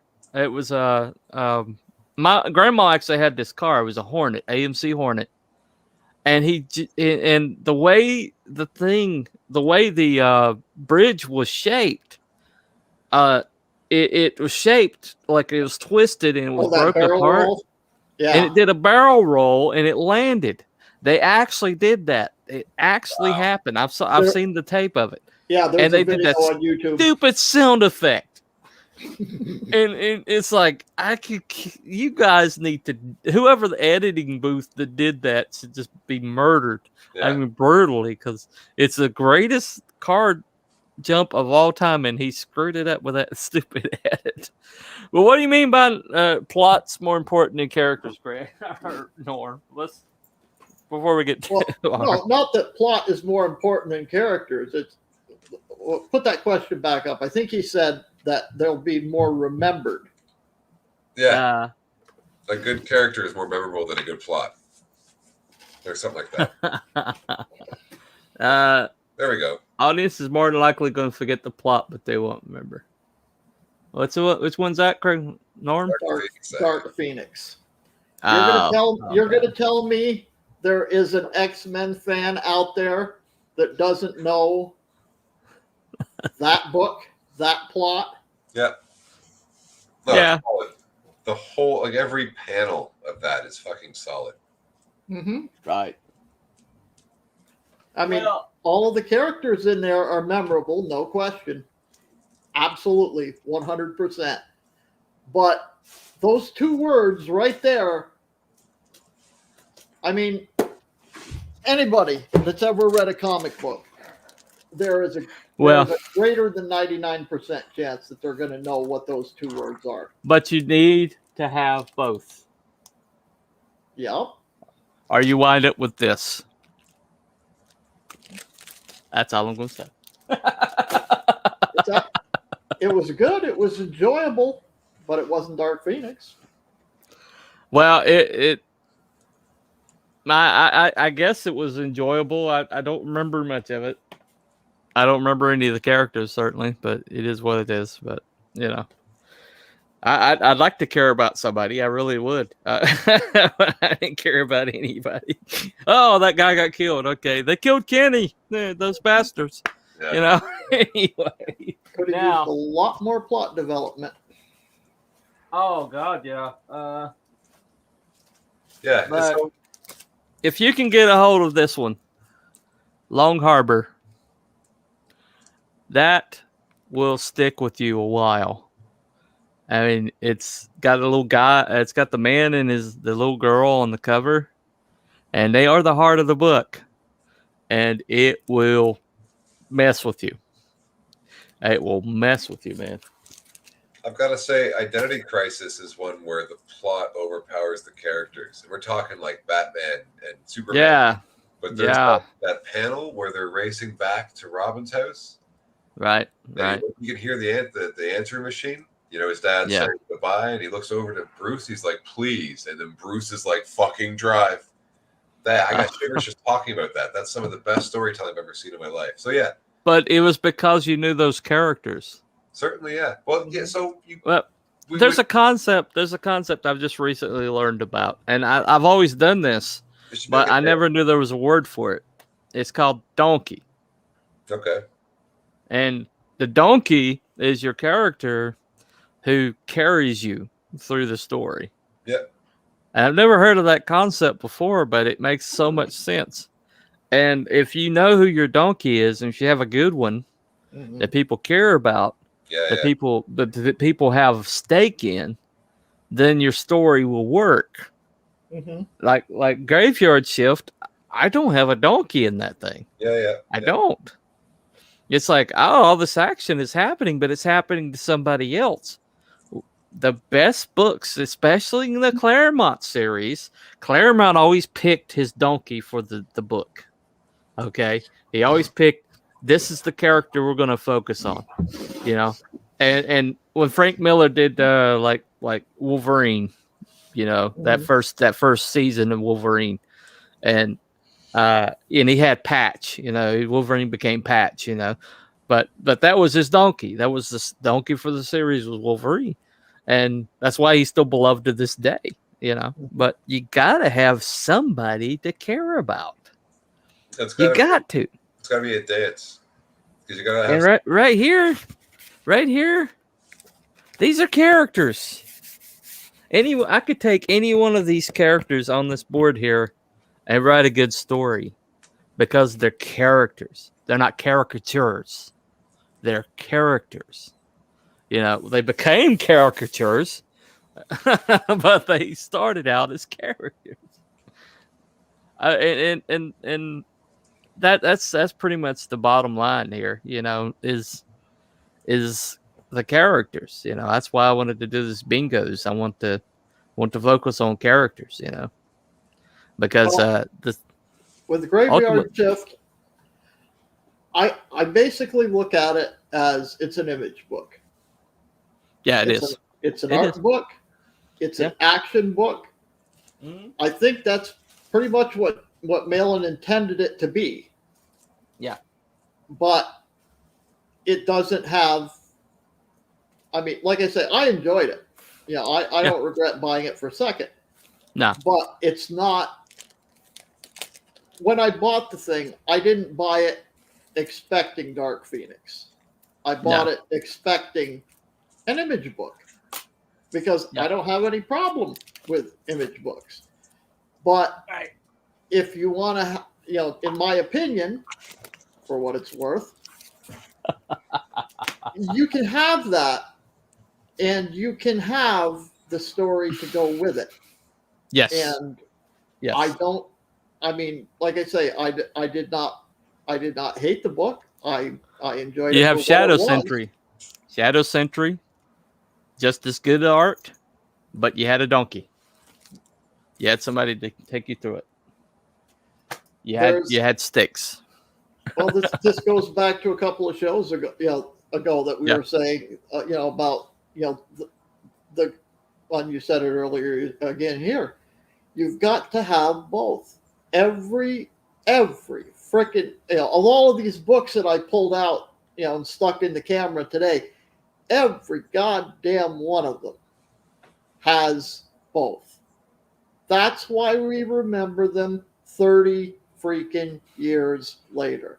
That's why we can sit there and have multiple channels on YouTube and countless articles just on blogs and whatever, hashing and rehashing the hash of the rehash of all of these things that we've all read 1,000 times, and they still entertain us. They still intrigue us. And no matter how many times we go through these damn things, come up with something we didn't make a connection to before. These are our Arthurian legends. Yeah. In many ways, they absolutely are. They are modern mythology. They are. And but when you have, the bottom line though is at the end of the day, if years and years and years and years and years from now, if people are still talking about Marvel and DC, they're not going to be talking about this era. No, and they're not. We've said that all along. I mean, that's basically an unspoken, how can I put this? We have said it, but we haven't really said it. No. That's one of the unspoken, per se, tenets of Comicsgate, is that it's got, the whole point of doing this stuff is to entertain people. The whole point of doing this stuff is, anything in a book, a print media, whatever. It's not just throw it in the garbage when you're done and forget it. If you want your shit remembered, whether it's a Stephen King book, a Michio Kaku, pop science novel, or Dark Phoenix. You took the time to write this stuff. You obviously want somebody to read it. Does it matter if they're reading it in 1986 or if they're reading it in 2525? Right. If man is still alive. And odds are, if you want it read 500 years hence, you probably ought to put some effort into it. In the here and now, you're going to have, people are going to, there are trends. There are things of popularity today that weren't popular in the 80s. There are things in the 80s that were popular and vice versa. It just varies. But, we're still reading Voltaire. Yeah. We're still reading Milton. We're still reading, Charles Dickens. Pick one of 1,000 books that are more than 200 years old. We're still reading them. And we're reading them. Would you say reading? Well, would you say that, I mean, and John Malin's approach is an approach. But to me, in Comicsgate, we have an opportunity here, and I said this in my review, is we've got to take our shot. We've got to when we put stuff out. I mean, John Malin has the resources, and all these artists just crawling all over themselves to do whatever they want to, that he wants them to do. And he has his IP. He has a great IP. He has a great logo. Has a great, and he's expanded the universe. And that last book, like 30 times bigger than what it was. Yep. But at the same time, I can put that book down, and I can walk away from it, and I don't think about it. But that one book, Long Harbor, that I just showed you, that book, I kept thinking about it days after, and I'll probably go back and reread it. I've got a whole shelf full of Comicsgate properties, and only about 4 or 6 or 7 that I revisit.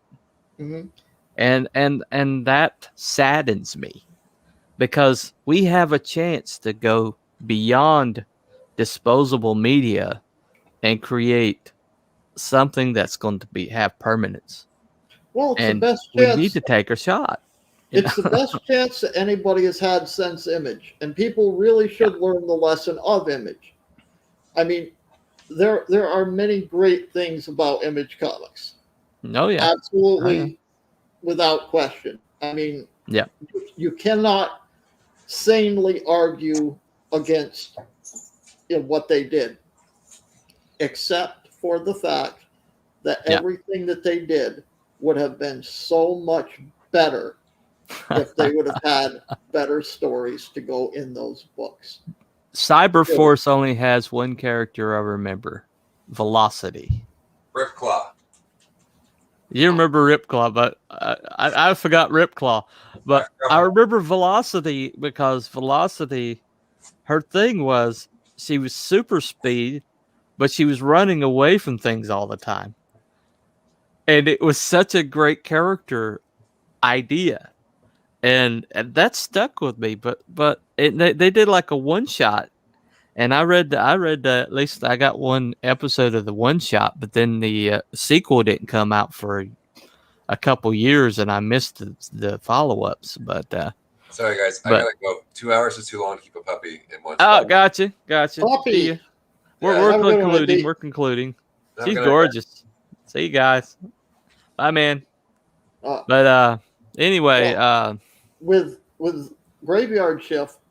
Yeah. My favorite story, within Graveyard Shift, was Narwhal's. Yeah, Lilith. That was, I mean, like it's haunting. The art style that Narwhal does, it's like it's not my thing. You either like it or you hate it. Yeah, there's no in between. I see what he's doing. I understand what he's doing. I'm not opposed to what he's doing. It's just, like I say, Silvestri, right? Yeah. So, but I get where he's going with it. And, I watch, the videos and whatever about, with Zach stuff and, Narwhal is so great. And, he's everybody, plays him up as this genius writer, blah, blah, blah. Whatever. Well, they say genius artist, but he actually is a genius writer. He is. His stuff is dark, though.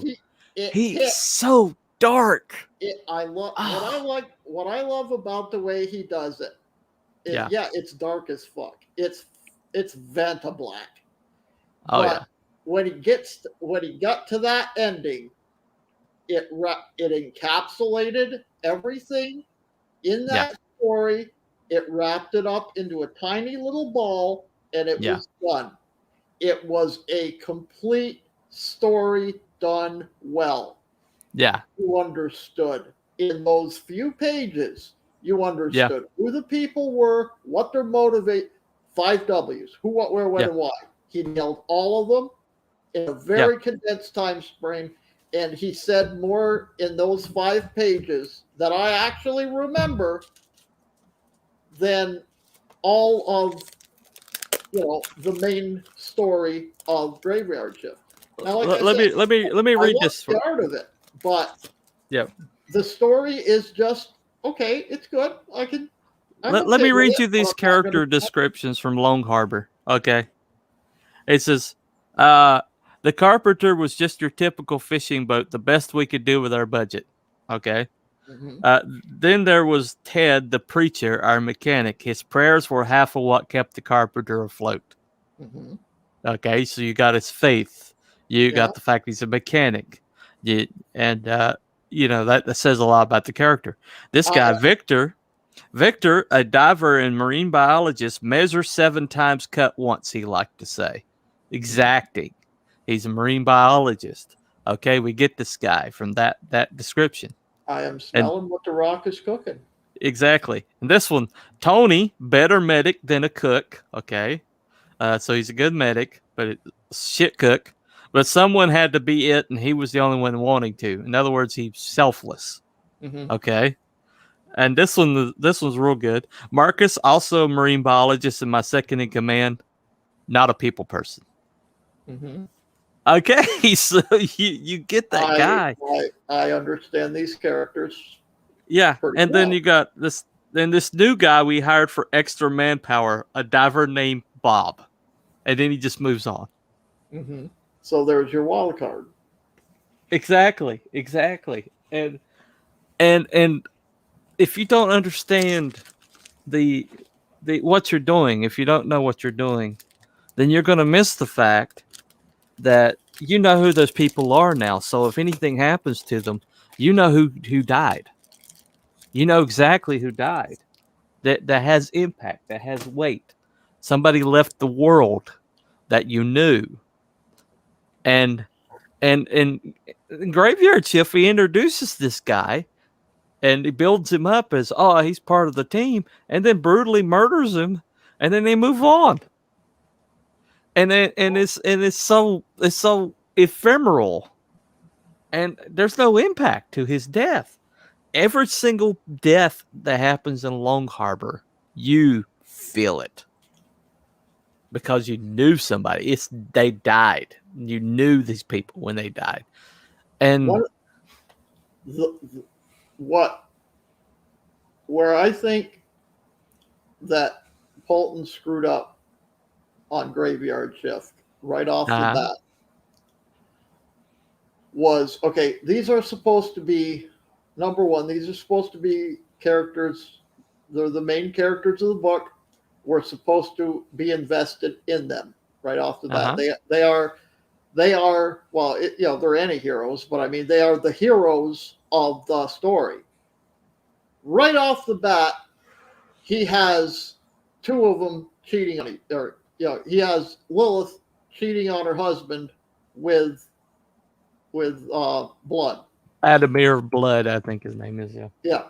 So right off the bat, you're looking at these people going, these are not exactly, anybody I give two fucks about. It's Peyton Place. It's a soap opera. It's, they're not likable. Well, they're in my review, characters. In my review, there is one likable character, Harker. And he sacrifices himself and uploads himself to the computer. And so now he's got this man. It used to be a man that's actually the AI in the computer now. But there was they never do anything with it. But there was not just that. There was no setup for why we should give two fucks. Exactly. This is a good point right here. I don't think he is. Yep. I would agree with that 100%. Yep. And this, what we're talking about right here, is one of the solutions to that problem. Yeah. I don't think Polton is a terrible writer. I don't think that at all. I just think he missed the mark. I mean, you're starting out with, basically, the Monster Squad to begin with. So they're not going to be, it's not like, well, they're anti-heroes, and all that entails. They're not going to be, they're not going to be Superman. They're not going to be truth, justice, in the American way. They're going to get shit done the ugly way. That's fine. Yeah. No problem with it. Big Wolverine. Well, I have no trouble writing bad guy or people that are flawed. Yeah. But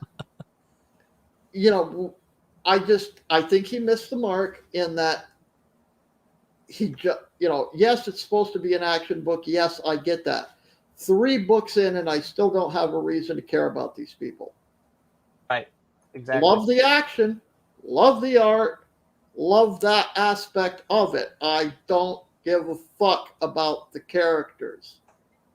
They have, they haven't, like, and now I'm getting into the weeds here, right? I mean, like I say, bought the book, will continue to buy the book. Have no problem getting more of the book. But I'm not buying it because I enjoy those characters.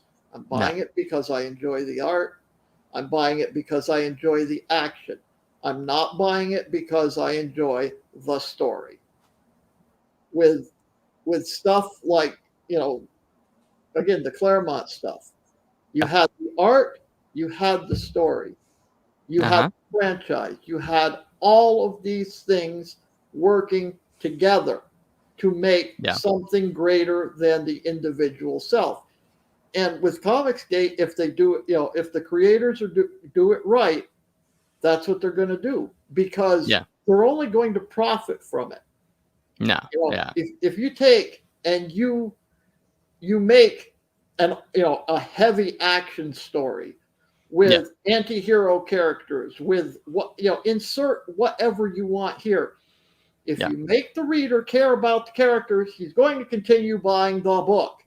Now, like I say, I'm going to buy the book because I like image type books anyway. Well, I like that type of thing. However, we all have our limits. Yeah, and most people aren't going to do that. Most people aren't going to just I'm not. take. Yeah, I'm out of the series now. I'm not going to do that again. Most people are going to say, "Okay, I want more," and there's no reason that they can't be given more. And I really think, I think Polton can do it. I don't think he is incapable of it whatsoever. I know John can do it. I don't think he is incapable of it whatsoever.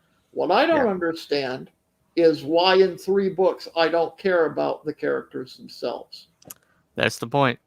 That is the point. I could be made to care about these characters. We'll see what book 4 brings. Right. But, you can see you can tell me about it. As it stands right now, I mean that it is what it is. I wrote this great piece of dialogue the other day. I was doing a little bit of rewrite on the script. I'll send it to you when I'm done. But there's this line where Cypher decides that he's going to intervene in this situation where he says where he said before that Ironsides was right. Duty is an emotion, because he's an empath, right? But I was listening to it the other day. I was just listening to the text to talk, and then I realized I was like, I didn't finish the thought, and so I finished the thought. It said Ironsides was right. Duty is an emotion, and that emotion is pissed off. And I was like, I remember the line. Yeah. And it, when I looked at it, I would consider it a complete thought. However, adding that little bit to the end of it expands on the thought. In a good way. Yeah, right. But that's the thing though. Creating a character that you care about, or creating a character that you get insight to, it really is all about subtlety. It's all about subtlety, and subtlety only comes from time, from care, from rewrites, from looking at your work, and from self-reflection, and that's what we need. I mean, all these characters we've been talking about today had subtleties. They all have like idiosyncrasies, and they all have like contradictions. So contradictions is where you get characters. It's contradictions because everybody's contradictory. I mean, everybody has their contradictions. But we're just going in circles here. But I need to grab a bite to eat, so I guess we'll just go ahead and conclude it for the night. Cool.